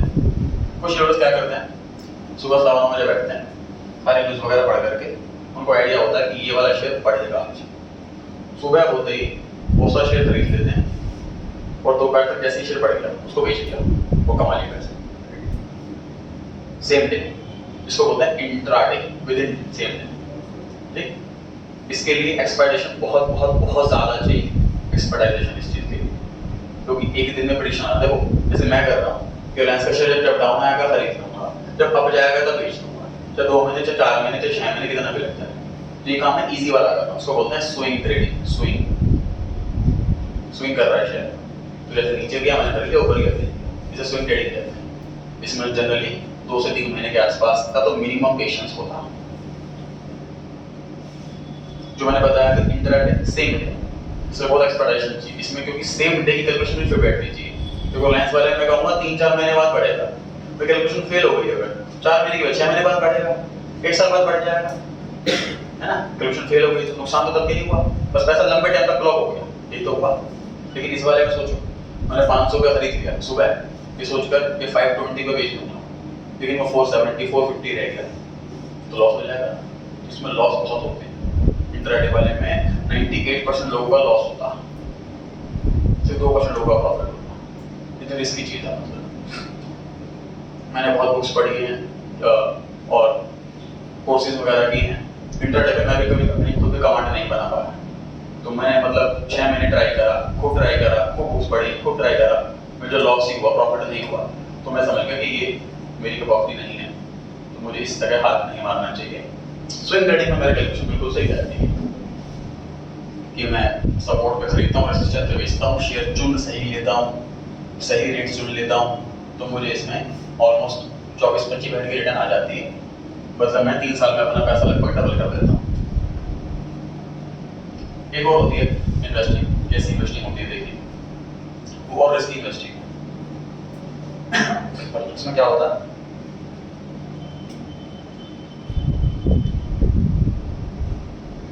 कुछ कंपनी होती है उसको स्मॉल कैप बोलते हैं, 5,000 करोड़ से कम की जिनकी बढ़त होती है, छोटी मोटी कंपनी है। कुछ इन्वेस्टर्स क्या करते हैं, वो पूरी तरह स्टडी करते हैं उन कंपनियों को और उन कंपनियों का शेयर खरीद लेते हैं जो स्मॉल कैप है, छोटी कंपनी है। देखिए फायदा क्या होता है छोटी कंपनी खरीदने का, छोटी कंपनी ही बहुत बड़ी बन सकती है। समझे इस चीज को। भाई एप्पल का शेयर जब 10 रुपए का था, या रिलायंस की बात करो, रिलायंस का शेयर जब 10 रुपए का था, उस टाइम मान लीजिए किसी ने रिसर्च करी होती कि रिलायंस कंपनी कैसी है, कैलकुलेशन उसकी बैठेगी बिल्कुल सही है, और वो खरीद लेता रिलायंस का 10 रुपए का शेयर। आज वो 2500 रुपए का, 10 रुपए का शेयर 2500 रुपए का, कितना कमाई हो गई है कि नहीं। लेकिन तब रिलायंस स्मॉल कैप था, स्मॉल कैप छोटी कंपनी थी उस टाइम, उस तरह रिलायंस डूब जाती, नहीं चल पाती, इतनी बड़ी रिस्क है इसमें बहुत बड़ा। अब जैसे मैं अब रिलायंस में लगा रहा हूँ, अब मैं कितने में खरीद रहा हूँ, रिलायंस आपने देखा कि अभी 2200 रुपए में, बेच कितने में रहा हूँ 2750 रुपए, प्रॉफिट कितना से 550, मतलब मैं लगभग 20% के आसपास प्रॉफिट कमा रहा हूँ, बस ज्यादा प्रॉफिट नहीं कमा रहा हूँ। तो मैं बहुत कम प्रॉफिट पे खेल रहा हूँ, लेकिन मैं सेफ खेल रहा हूँ।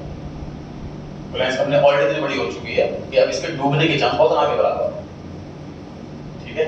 तो मैं कर रहा हूँ स्विंग ट्रेडिंग, मंदा आया खरीद लिया, महंगा आया बेच दिया, इस तरीके से करीब 25% रिटर्न आ जाता।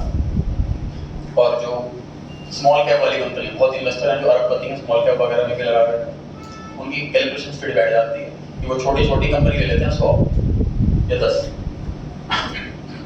मान लीजिए 10 कंपनी में लगा दिए मैंने 10 करोड़ रुपीस ईच, 100 करोड़ रुपए लगा दिए 10 कंपनियों, तो पूरी तरीके से स्टडी कर ली ये कंपनी बहुत टॉप की चलेगी। जैसे हेवल्स हो गया, सर 44 पैसे का शेयर था, 2500 रुपए का है।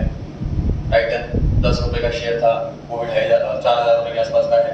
तो हर एक शेयर इतना गुना हुआ है, तो किसने मोटा कमाया है, जिसने जब वो कंपनी छोटी थी ना उस टाइम रिसर्च अच्छे से करी।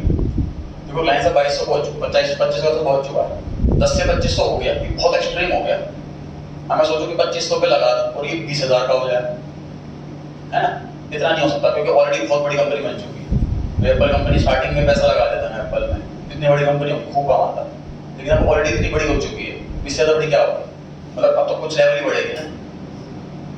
जो नालायक बच्चा 20-25% आते हैं, उसमें अगर वो मेहनत करे तो 90 ला सकता है, उसमें स्कोप है बहुत। जो ऑलरेडी 90 ला रहा हो कितना बढ़ा देगा, मैक्सिमम 100 कर लेगा, है कि नहीं। तो जो टॉप की कंपनी है उसमें एक नेगेटिव चीज़ है कि उसमें ग्रोथ लिमिटेड है, ग्रोथ लिमिटेड है जो टॉप की कंपनी। फायदा क्या है कि ऑलमोस्ट रिस्क फ्री है। जैसे जो मैंने कंपनी सेलेक्ट कर रखी, 25 कंपनी सेलेक्ट कर रखी, वो टॉप 200 कंपनियों में से आती है, 8000 में से जो टॉप की 200 कंपनियां हैं उनमें से आती है।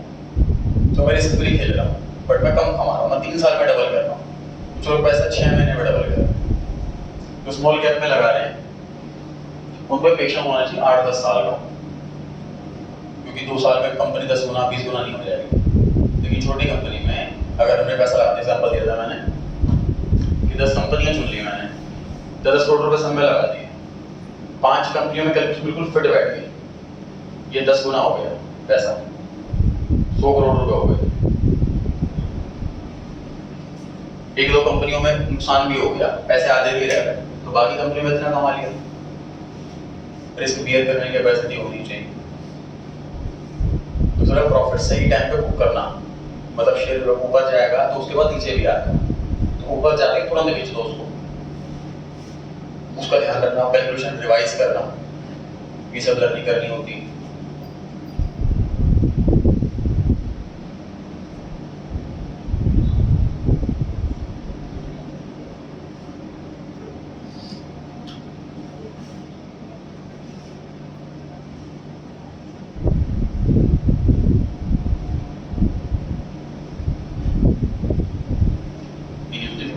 करा जी मैंने।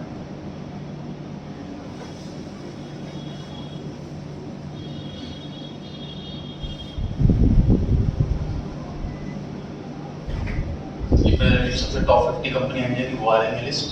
सबसे पहले नंबर पर है रिलायंस, 16,76,000 करोड़ में है। कितनी इसकी मार्केट वैल्यू है ये दिखा का सेक्टर कौन सा है इसका, ऑयल एंड गैस सेक्टर में है। सेकंड नंबर पे टीसीएस, पेट्रोल की नंबर 1 कंपनी। अब देखो ये निफ्टी में तो सेकंड नंबर पर हो गई, लेकिन आईटी में फर्स्ट नंबर पे हो गई। समझ पा रहे हैं आप? तो जो रैंकिंग करनी होती है ना वो मतलब सेक्टर वाइज भी करनी होती है और निफ्टी वाइज भी करनी होती है, वो पैरामीटर चेक करना होता है। 12 लाख करोड़ की कंपनी एचडीएफसी बैंक, ये प्राइवेट बैंकों में आ गया। करीब 9 लाख करोड़ आईसीआईसीआई बैंक, करीब 6 लाख करोड़ हिंदुस्तान यूनिलीवर, 6 लाख करोड़ आईटीसी, 5.5 लाख करोड़ इंफोसिस, ये सेकंड नंबर पे होगी। देखो आईटी है ना, आईटी फर्स्ट नंबर पे टीसीएस हो गई। टीसीएस नंबर 1 पे कैसे बन गई थी? सारे गवर्नमेंट कॉन्ट्रैक्ट्स इनको मिल गए। जितने भी गवर्नमेंट एग्जाम्स होते हैं जॉब के लिए, वो सारे एग्जाम्स टीसीएस कंपनी कंडक्ट कराती है। उनके सेंटर्स होते हैं, उनका सारा कॉन्ट्रैक्ट मिला होता है। इस वजह से ये कंपनी टॉप पे पहुंच गई है।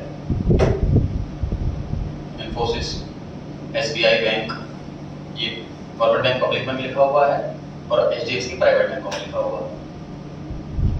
Home financing HDFC, Bharti Airtel telecom, Bajaj finance, consumer finance मतलब कंज्यूमर गुड्स के लिए, electronic goods, AC, TV, fridge, इन आइटम को फाइनेंस करती है ये कंपनी। कोटक महिंद्रा बैंक, ये कंस्ट्रक्शन की कंपनी है। HCL, Asian paint, Axis bank, Maruti Suzuki 4 wheeler, अब ये नंबर 1 पर आ गई 4 व्हीलर में, है ना। और निफ्टी वाइज 17 नंबर पर है। अडानी एंटरप्राइजेस, ये लिस्ट से बाहर हो गई थी जब इसकी नेगेटिव रिपोर्ट आई थी तो लिस्ट से बाहर हो गई थी। अब उसकी रिपोर्ट आई कि कंपनी को क्लोज किया है, रिलेशन आ गई वापस, तो लिस्ट से एग्जिट और मतलब इनकम भी सब होती रहती है। Titan company, Sun pharmaceutical company, Bajaj Finserv, UltraTech cement, Wipro यूपीआईटी है। नेस्ले चॉकलेट आती है जिसकी टाटा मोटर सेकंड नंबर पे हो गई। ONGC, JSW steel. हमें क्या होता है कि हमने जिस कंपनी का बोर्ड वगैरह देखा है तो डायरेक्ट कस्टमर से डील करती है, उसका नाम हमें पता होता है। जिनका डायरेक्ट कस्टमर से लिंक नहीं, उसका नाम हमें जनरली नहीं पता होता।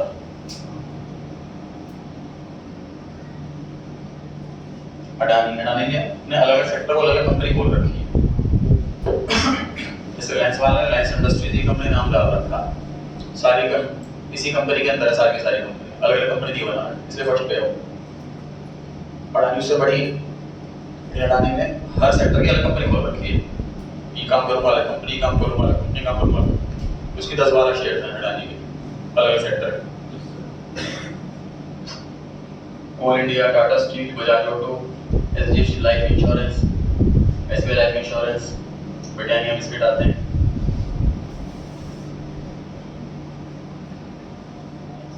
लैबोरेटरीज, सिप्ला की दवाइयाँ आती हैं। EPCL, doctor Reddy's laboratories, Apollo hospitals, ये कोविड के टाइम हॉस्पिटल के रेट 10 गुना हो गए। जितने अपोलो हॉस्पिटल के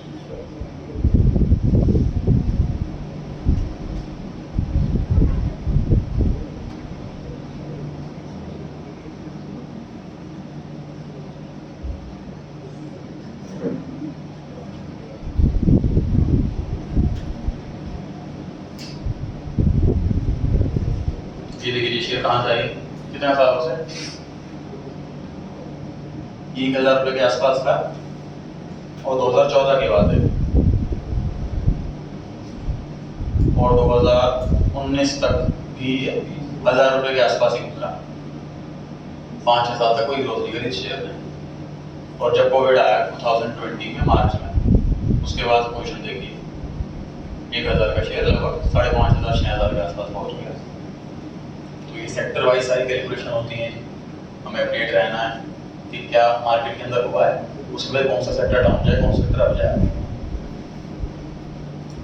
अब लेकिन वो चीज कितनी में बढ़ जाती है तो फिर डाउन होना शुरू हो जाती है, फिर डाउन होना शुरू हो गई। ऐसी कंपनी में वैसे नहीं जाना चाहिए कभी भी जो 10 साल से कुछ नहीं दिया उसने, है ना। अब ऐसे पे नहीं लगा सकते हम। जो इसका चार्ट है ना ऐसे हो, ऐसे मैं दिखा देता हूँ। जैसे कि ये कोलगेट वाली कंपनी, इसका चार्ट देखिए, यहाँ तक लगभग हर साल बढ़ रहा है, ऊपर ही जा रहा है। मतलब लॉन्ग टर्म का चार्ट कैसा हो सर, ऐसा हो। मतलब किसी इन्वेस्टर को देखो, जिसने पैसा लगाया हो किसी भी साल में, 1.5 साल के अंदर उसको प्रॉफिट मिला, कभी वैसा लंबे टाइम तक फ्लॉप नहीं हुआ।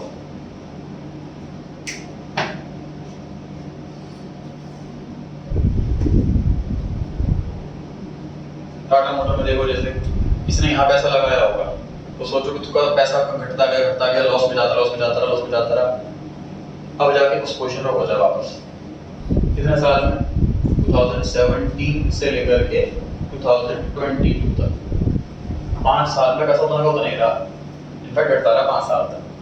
तो ये चीज चेक करने में हमेशा ऐसे शेयर में पैसा नहीं लगाना, यहाँ पर खतरा हो।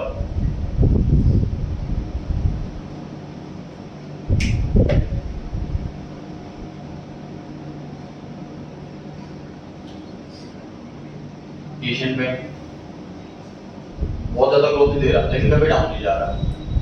ये था 600 का, 700 हुआ, 900 हुआ, 1250, 1700, 2500, 3300। ये हल्की हल्की ग्रोथ दे रहा है लेकिन ग्रोथ दे रहा है। कभी ऐसा नहीं होगा कि किसी ने भी शेयर होल्डर ना खरीदा हो इस रेट पर, हो सके कई साल तक पैसा वेट करना पड़ा प्रॉफिट के लिए, ऐसे एक बार भी नहीं हुआ। तो ये वन ऑफ द पैरामीटर है, ये भी चीज चेक करना कंपनी चुनने के लिए कि मैं अपने पैसा लगाऊं जिसने पिछले 20 सालों में कभी घाटा नहीं दिया। तो अब क्या देगी, ऑलमोस्ट रिस्क फ्री हो गई ना। इसे बोलते हैं कैलकुलेटेड रिस्क, कैलकुलेशन लगा ली फिर रिस्क लिया। तो ऐसे केस में मैक्सिमम चांस फिट बैठने के होते हैं, सही बैठने के होते हैं।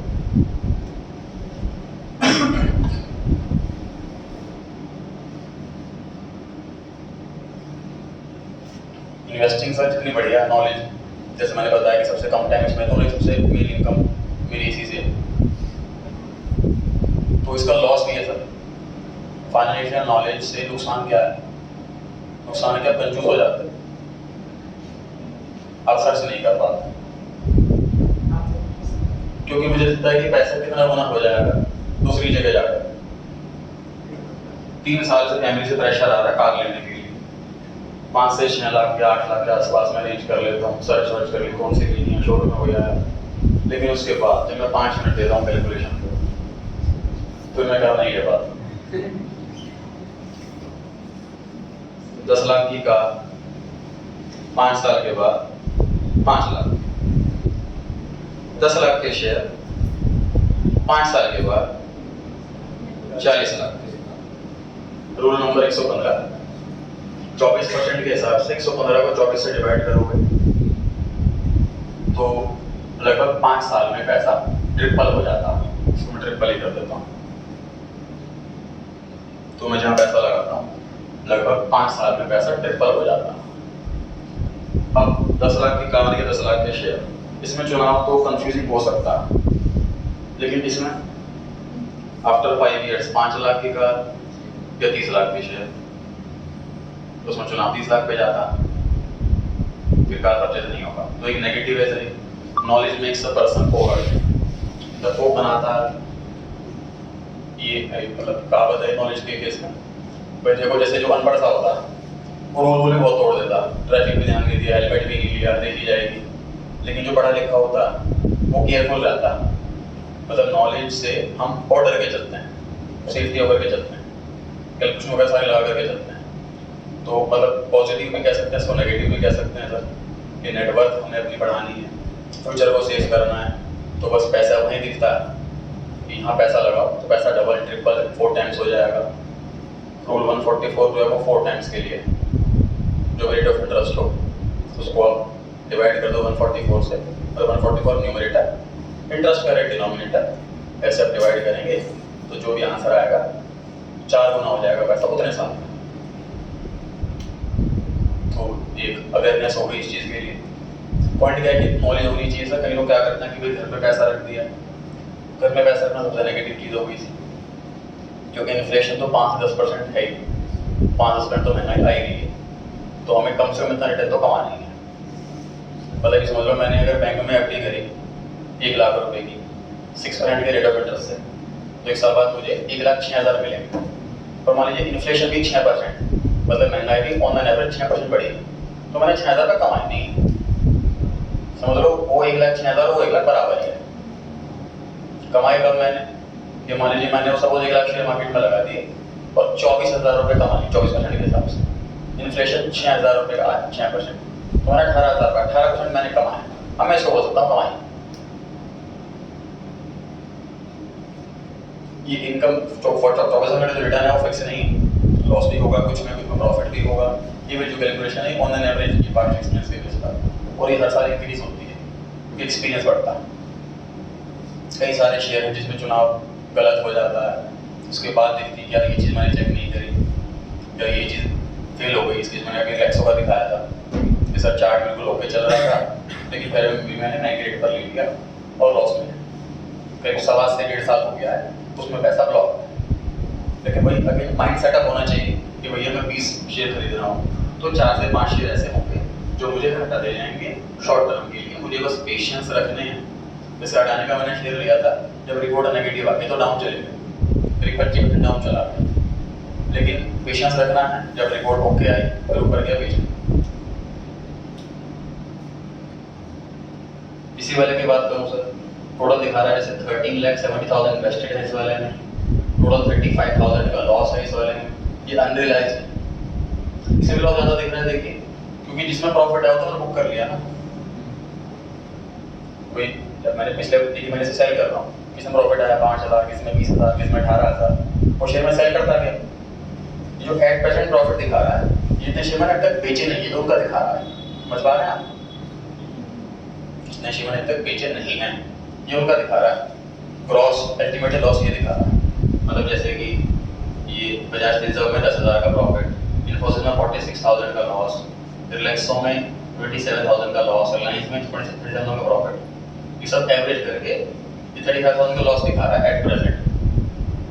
जो प्रॉफिट मैं बुक कर चुका हूँ, प्रॉफिट में बेच चुका हूँ, वो तो बुक हो ही गया, ये उसके अलावा बचे हुआ नहीं, तो ये तो हमेशा लॉस पर दिखेंगे मेरे, क्योंकि जैसे प्रॉफिट पे शेयर अगर बेच दूंगा ना उसको, कैलकुलेशन प्राइस का क्रेडिट प्राइस का डाल रखा।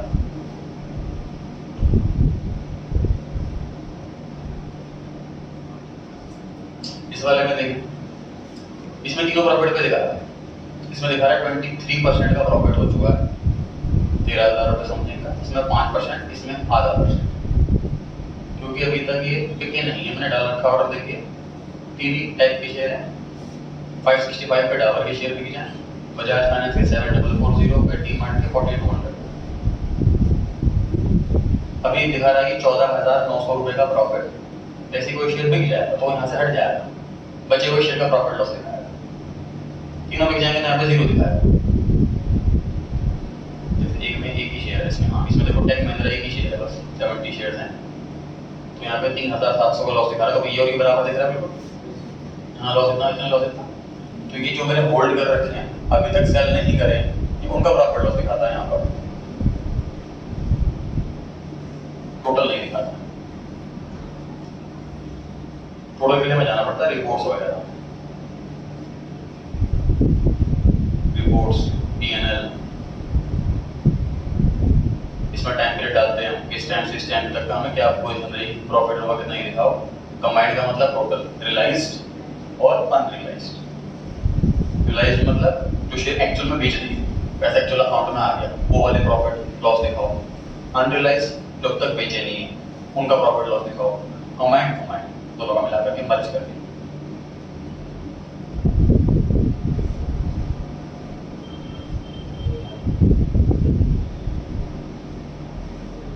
यहाँ बताया था फंड्स अवेलेबल दिखाता है, कितने फंड्स हैं अभी परचेज करने के लिए, मतलब मुझे अपने अकाउंट से इसमें ऐड करना पड़ता।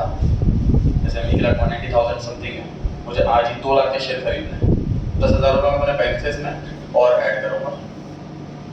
ये देखो ऐड फंड्स का ऑप्शन आ गया, इतना अमाउंट ऐड करना है यहाँ पर। या फिर मुझे पैसे की ज़रूरत है, यहाँ पे विड्रॉ का क्लिक करूँगा, कितना पैसा विड्रॉ करूँ, उतना पैसा मेरे अकाउंट में चला जाएगा यहाँ से। ठीक है, मतलब जितने शेयर मुझे परचेज करना है मैं इस अकाउंट में ऐड करूँगा, फिर परचेज करूँगा, बिक जाएंगे, पैसा अकाउंट में आ जाएगा इस वाले में, और जब मुझे पैसा चाहिए मैं विड्रॉ कर लूँगा, फिर मेरे बैंक अकाउंट में आ जाएगा।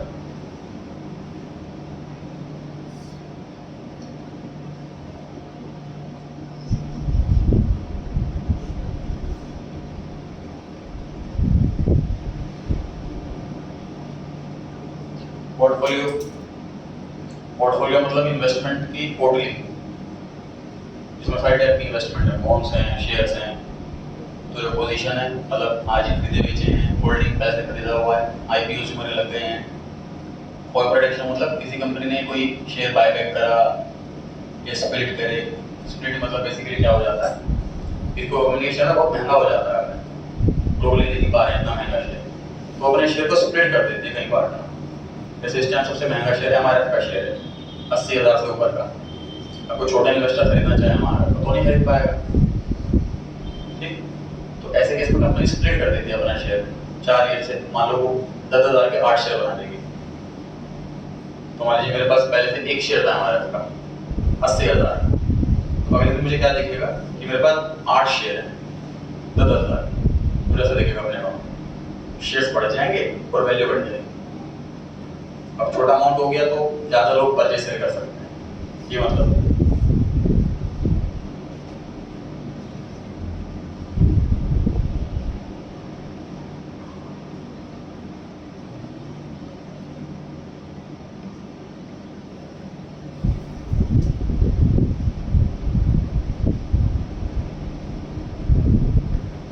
टीआईपी मैंने दिखा दिया था, जैसे ये मैंने सबमिट पर क्लिक कर दिया, application in process, you will receive a UPI mandate request. मतलब कोई जैसे यूपीआई के लिए ना मैंडेट रिक्वेस्ट का मतलब क्या होता है, जैसे हमें पता है कि मोबाइल से यूपीआई से पैसे को पेमेंट करनी है, उसका मोबाइल नंबर टाइप करेंगे और सेंड कर देंगे, चले जाएंगे। एक पैसे मांगने का ऑप्शन भी होता है कि मैं आपके नंबर पे रिक्वेस्ट सेंड करूँगा कि आप मुझे पैसे दो, फिर आप जब फोन करोगे आपको रिक्वेस्ट दिखेगी और आप पे पे क्लिक करोगे, यूपीआई पिन डालोगे तो पैसे ट्रांसफर हो जाएंगे। ठीक बात है, ये वैसे वाली कि मैंने यहाँ से अप्लाई पे क्लिक कर दिया, अब यहाँ से यूपीआई रिक्वेस्ट आएगी मेरे फोन पर, ये वाले शेयर आपने अप्लाई करा है, आप इसको अगर पे पे क्लिक कर देते हैं, पिन नंबर डाल देते हैं तो इतना पैसा ब्लॉक हो जाएगा। अच्छा ठीक है, जा सकते हैं। तो पैसा इसमें अच्छी बात क्या होती है, सेफ्टी वाली पॉइंट की पैसा ना ब्लॉक होता है, अकाउंट से कटता नहीं है। क्या मतलब, जैसे ये कितना अमाउंट था, इसका 1,44,000 अमाउंट का है, तो 1,40,000 मान लीजिए मेरे अकाउंट में 2 लाख रुपए हैं, 1,44,000 ब्लॉक हो जाएंगे, मतलब मेरे को अवेलेबल दिखाएगा सिर्फ 56,000। मेरा पैसा ब्लॉक, मेरे अकाउंट से कटा भी नहीं, सिर्फ ब्लॉक हुआ 5 दिन के लिए। अगर ये शेयर मेरे नाम पर आ गया तो 144 कट जाएंगे मेरे अकाउंट से और मेरे पास ये शेयर्स मिल जाएंगे। अगर मेरे शेयर अलाउड नहीं हुए तो 144 अनब्लॉक हो जाएगा। तो आईपीओ मतलब कॉन्सेप्ट क्या है कि बहुत सेफ चीज़ है कि मैंने अगर पहले से उसका जीएमपी देख लिया, कितने टाइम्स पैसा होने वाला है, कितने गुना लोगों ने पैसा अप्लाई करा है, उन सारे आईपीओ में अप्लाई कर देते हैं जी। सारे क्लाइंट की आईडी, जैसे मैंने मेरी 12 आईडी इसमें खोल रखी है, बढ़ता क्लाइंट कुछ फैमिली मेम्बर्स हो गए, कुछ क्लाइंट हो गए, उन सब की आईडी है, सभी से अप्लाई कर दिया। तो जनरली साल में 7-8 आईपीओ वगैरह लग जाते हैं। 7-8 आईपीओ लगने का मतलब, जैसे इसमें मैंने 1,44,000 लगाया, 5 दिन में पैसा डाला, 1.5 लाख रुपए कमा लिए वन शॉट। सारे लेकिन इतने बड़े नहीं होते, छोटे वाले भी होते हैं, जैसे कि ये 14,000 रुपये समथिंग का है, तो ये वाला छोटा अमाउंट का, इसमें 14,000 के 30,000 होंगे, मतलब पैसा ऑलमोस्ट डबल होता, तो 15,000 रुपये कमाए। परसेंटेज तो वही है प्रॉफिट की, लेकिन अमाउंट में कम हो गया।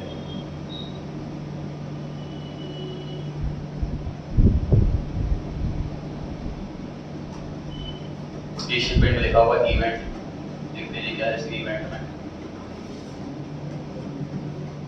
ये भी फाइनल डिजिट बांट रहा है, 9 जून इसकी भी डेट है, 21 रुपये 25 पैसे, इतना रुपये मिलेंगे डिविडेंड के। इसके पास 9 जून को ये वाला शेयर होगा। नॉर्मली क्या होता है, जिस डेट पे डिविडेंड बढ़ना होता है उससे पहले शेयर के प्राइस बढ़ना शुरू हो जाता है। सिंपल सी बात है कि 9 जून को अगर शेयर मेरे पास है तो मुझे 21 रुपये पक्का मिलेंगे, और 10 जून को 21 रुपये नहीं मिलेंगे, तो 9 जून को डेफिनेटली 21 रुपये महंगा शेयर बिकेगा। ये भी होता है। तो 21.25 मल्टीप्लाई बाय 43 कितने रुपए डिविडेंड के आ जाएंगे। जैसे इन्फोसिस में लॉस दिखा रहा है,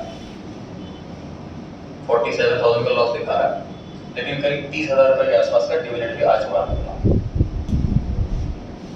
एक सवा साल तक ऐसा ब्लॉक रहा, लॉस हो गया, लेकिन 30,000 रुपए के आसपास का डिविडेंड भी आ चुका है शेयर का। हमने 3 बार डिविडेंड पाया, तो कुछ लॉस ऐसे रिकवर हो जाते हैं। अकाउंट में डिविडेंड आ गया, प्लस शेयर के प्राइस भी महंगे हो गए, दोनों फायदे हो गए। जैसे प्रॉपर्टी में लोग ज़्यादा इन्वेस्ट क्यों करते हैं, तो 2 इनकम होती है, तो रेंटल इनकम, रेवेन्यू इनकम जो हर महीने होगी, प्लस कैपिटल एप्रिसिएशन। कई साल बाद बेचूंगा तो पैसा डबल ट्रिपल हो जाएगा, डबल बेनिफिट होगा, इसलिए लोग प्रॉपर्टी में इन्वेस्ट करते हैं। सेम चीज शेयर मार्केट हो गई, कैसे दोनों इनकम है सर, डिविडेंड भी इनकम। मैंने 1 लाख के शेयर खरीद लिए, साल के एंड में सपोज 5,000 रुपये डिविडेंड मिल गए, तो वो कमा लिया। 1 लाख का शेयर 1,10,000 का हो गया, बेच दिए 10,000 का, वो कमा लिया। कैपिटल एप्रिसिएशन भी है और रेवेन्यू इनकम भी है, दोनों इनकम। डिविडेंड हर कंपनी का अलग रेट है, कुछ कंपनियों में डिविडेंड बिल्कुल ना के बराबर मिलता है, लेकिन पैसा कई गुना हो जाता है। तो कुछ इन्वेस्टर ऐसे हैं जिनको डिविडेंड इनकम, जैसे आईटीसी कंपनी हो गई, उसका डिविडेंड लगभग 4 से 5% का होता है। तो बहुत लोग क्या करते हैं, जैसे मान लीजिए मेरे पास 20 लाख रुपए है, आईटीसी के शेयर खरीद लिए और बस बोल के खरीद लिए, 5% डिविडेंड हर साल आ रहा है, कई साल बाद इसके रेट भी बढ़ेंगे, जब जरूरत होगी पैसों की तरफ बेच दूंगा, फिर के छोड़ दिए, तो 5% तो मुझे आ ही रहा है हर साल डिविडेंड के नाम। समझ लो एफडी का ब्याज तो मुझे मिल ही रहा है, प्लस मेरा पैसा बढ़ भी रहा है, लॉन्ग टर्म में दोनों फायदे हो रहे हैं। कुछ होते हैं कि डिविडेंड की इनकम से मतलब नहीं है उनको जल्दी बेच, जैसे मैं हूँ, मैं स्विंग ट्रेडर हूँ, मैं 3-4 महीने 6 महीने रखता हूँ शेयर, फिर बेच देता हूँ, तो मुझे डिविडेंड से मतलब नहीं है। मुझे है कि मुझे 6 महीने के अंदर अंदर करीब 12% की रिटर्न मिल जाए, तो 1 साल में 24% की रिटर्न हो गई, फिर ले सफिशिएंट है। मतलब मेरी नीड इसमें पूरी हो रही है, 3 साल में मेरा पैसा डबल हो रहा है, 5 साल में मेरा पैसा ट्रिपल हो रहा है, मेरी नीड इसमें पूरी होगी, सफिशिएंट। तो इससे ज़्यादा और ग्रीड नहीं करना चाह रहा मैं, हालांकि इससे ज़्यादा का भी स्कोप है, मैंने बताया पॉजिटिव इन्फिनिटी विद रिटर्न का इसमें स्कोप रहता है।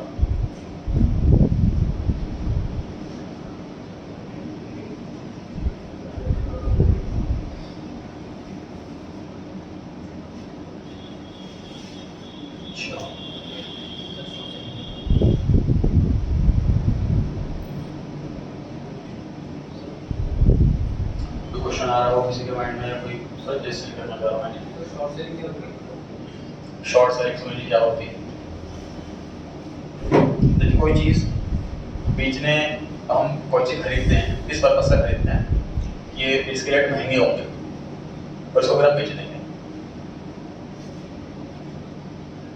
फॉर एग्जाम्पल मैं लाइन्स पे वर्क कर रहा हूँ, 2200 का आज मिल रहा है और मुझे पता है कि 2500 पे जाएगा, तो मैं इसको बेच दूँगा, 300 रुपये कमा लूँगा, ठीक। तो आज 2200 का है तो मैं 25 कर लूँगा इसको, तो 25 होने तक का वेट करूँगा, बिल्कुल ऐसे ही है। लेकिन मान लीजिए आज ये 2500 का और मुझे पता है कि 2200 पे जाएगा, ऊपर चल रहा है रेट और नीचे जाएगा, अब मैं कैसे कमाऊँ? एक तरीका तो है कि मैं पेशेंस रखूँ, 2200 आने का वेट करूँ, चुपचाप बैठा रहूँ तब तक 2200 पे नहीं आता, जब 2200 पे आएगा तब खरीदूंगा, फिर जब 2500 पे जाएगा तब बेचूंगा, बड़ा लॉन्ग टर्म हो गया। तो इसका एक सब्स्टिट्यूट निकाला हुआ है, इसको शॉर्ट सेलिंग कहते हैं। मतलब अब ये 2500 पे अभी इसको बेच देता हूँ बिना खरीदे मैं इसको 2500 पे बेच देता हूँ, जब ये 2200 पे आएगा तब खरीद लूंगा, 300 रुपये कमा लिया। इसको शॉर्ट सेलिंग कहते हैं। शॉर्ट सेलिंग मतलब सेल करना बाय करने से भी पहले, ये भी अलाउड है, लीगल है। तो कोई चीज़ में हम बेच सकते हैं खरीदने से पहले। ऐसा कब किया जाता है? जब इन्वेस्टर को लग रहा हो, उसकी प्रेडिक्शन ये कहती है कोई रेट घटेगा। जैसे मैं एग्जांपल लेंस का दिया था 2700 रुपये, इसका रेसिस्टेंस है सुपर वाला लेवल था 2700 रुपये। 4 बार ऐसा हुआ है कि 2700 रुपये तक पहुंचा और नीचे भाग गया। तो कहीं ना कहीं प्रेडिक्शन यही है कि अगली बार भी 2700 रुपये जाएगा, फिर नीचे जाएगा वो। तो वैसे बहुत सारे इन्वेस्टर होंगे जो 27,500 पर आते ही शॉर्ट सेल करना शुरू कर देंगे, मतलब बेचना शुरू कर देंगे बिना खरीदे। एक दिखा देता हूँ, ये खरीद बेच के। जैसे इस वाले में रिलायंस का शेयर एक भी नहीं, ठीक। रिलायंस सेल, अब ये 2467 में चल रहा है, मुझे लग रहा है कि गिरेगा, तो भी गिरेगा शॉर्ट सेल ना, ये मैंने सेल कर दिया।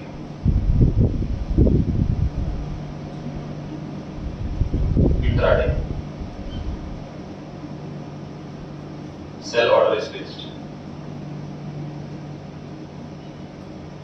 एक क्वांटिटी मैंने सेल के डाल दी है।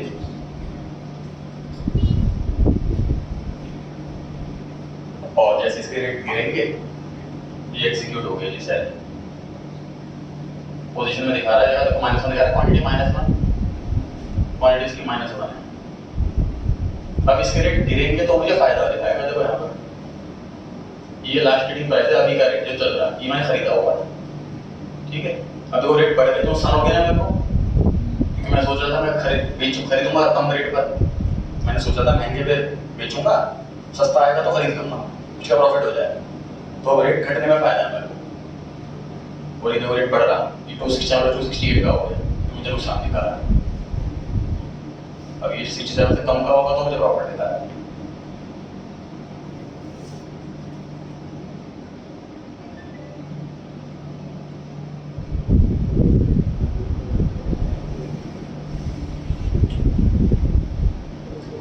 फ्रीडम हो रही है, एग्जिट जब कर सकते हैं। जैसे मैं यहाँ पर ये एग्जिट कर लेता हूँ, मतलब एग्जिट का मतलब बाय करना है ना। शॉर्ट सेल किया था मैंने, मेरी क्वांटिटी माइनस में, तो मुझे बैलेंस नहीं करना है तो प्लस में करना पड़ेगा, फिर तो बैलेंस नहीं लगेगा। ये मैंने बाय कर लिया, बाय हो गया। अब लाइन यहाँ पे 0 दिखा रहा है क्वांटिटी, ना प्लस में ना माइनस में, एक सेल की एक बाय करा, नहीं हो गया। ऑर्डर्स में ये टाटा मोटर्स अवेलेबल है,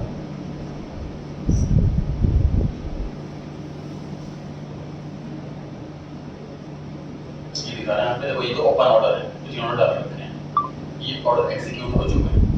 रिलायंस का सेल वाला, रिलायंस का बाय, मैंने सेल किया 467.25 पर और परचेज किया, मतलब मुझे 25 पैसे का प्रॉफिट हुआ है। तो इंट्राडे वाले मॉडल भी आगे चल लेते हैं कि कौन शेयर कितना बढ़ेगा कितना घटेगा, और पहले से ऑर्डर डाल देते हैं।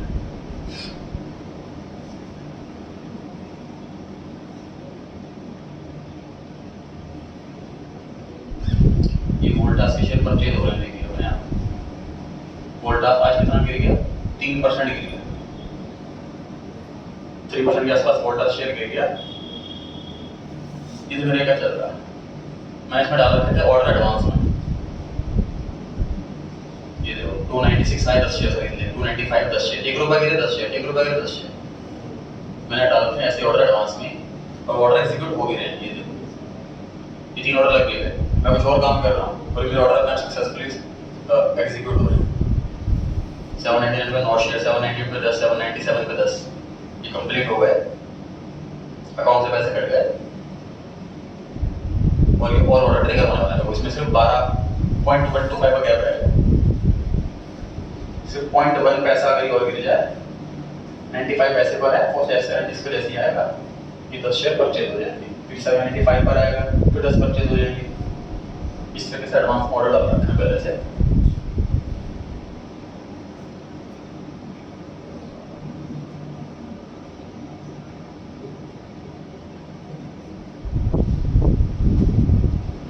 देखता है कि होता है कि नहीं होता है।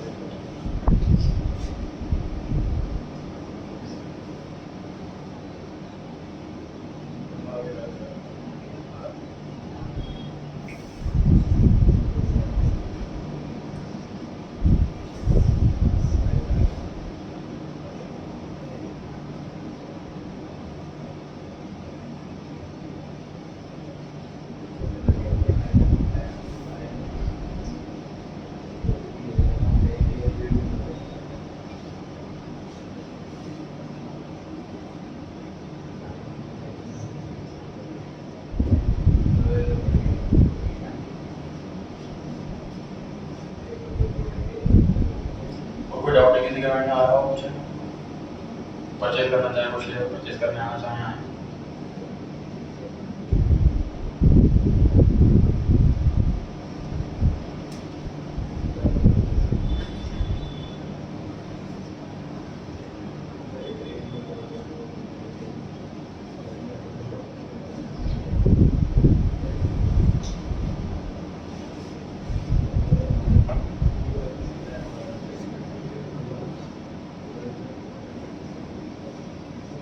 डिपॉजिट ऑर्डर डाला हुआ है, ये डिपॉजिट भी आज 2.25% गिर गया, तो 2% और गिर जाएगा तो परचेजिंग करने शुरू हो जाएगी। पहला माइनस ये सेल वाले ऑर्डर रहता है।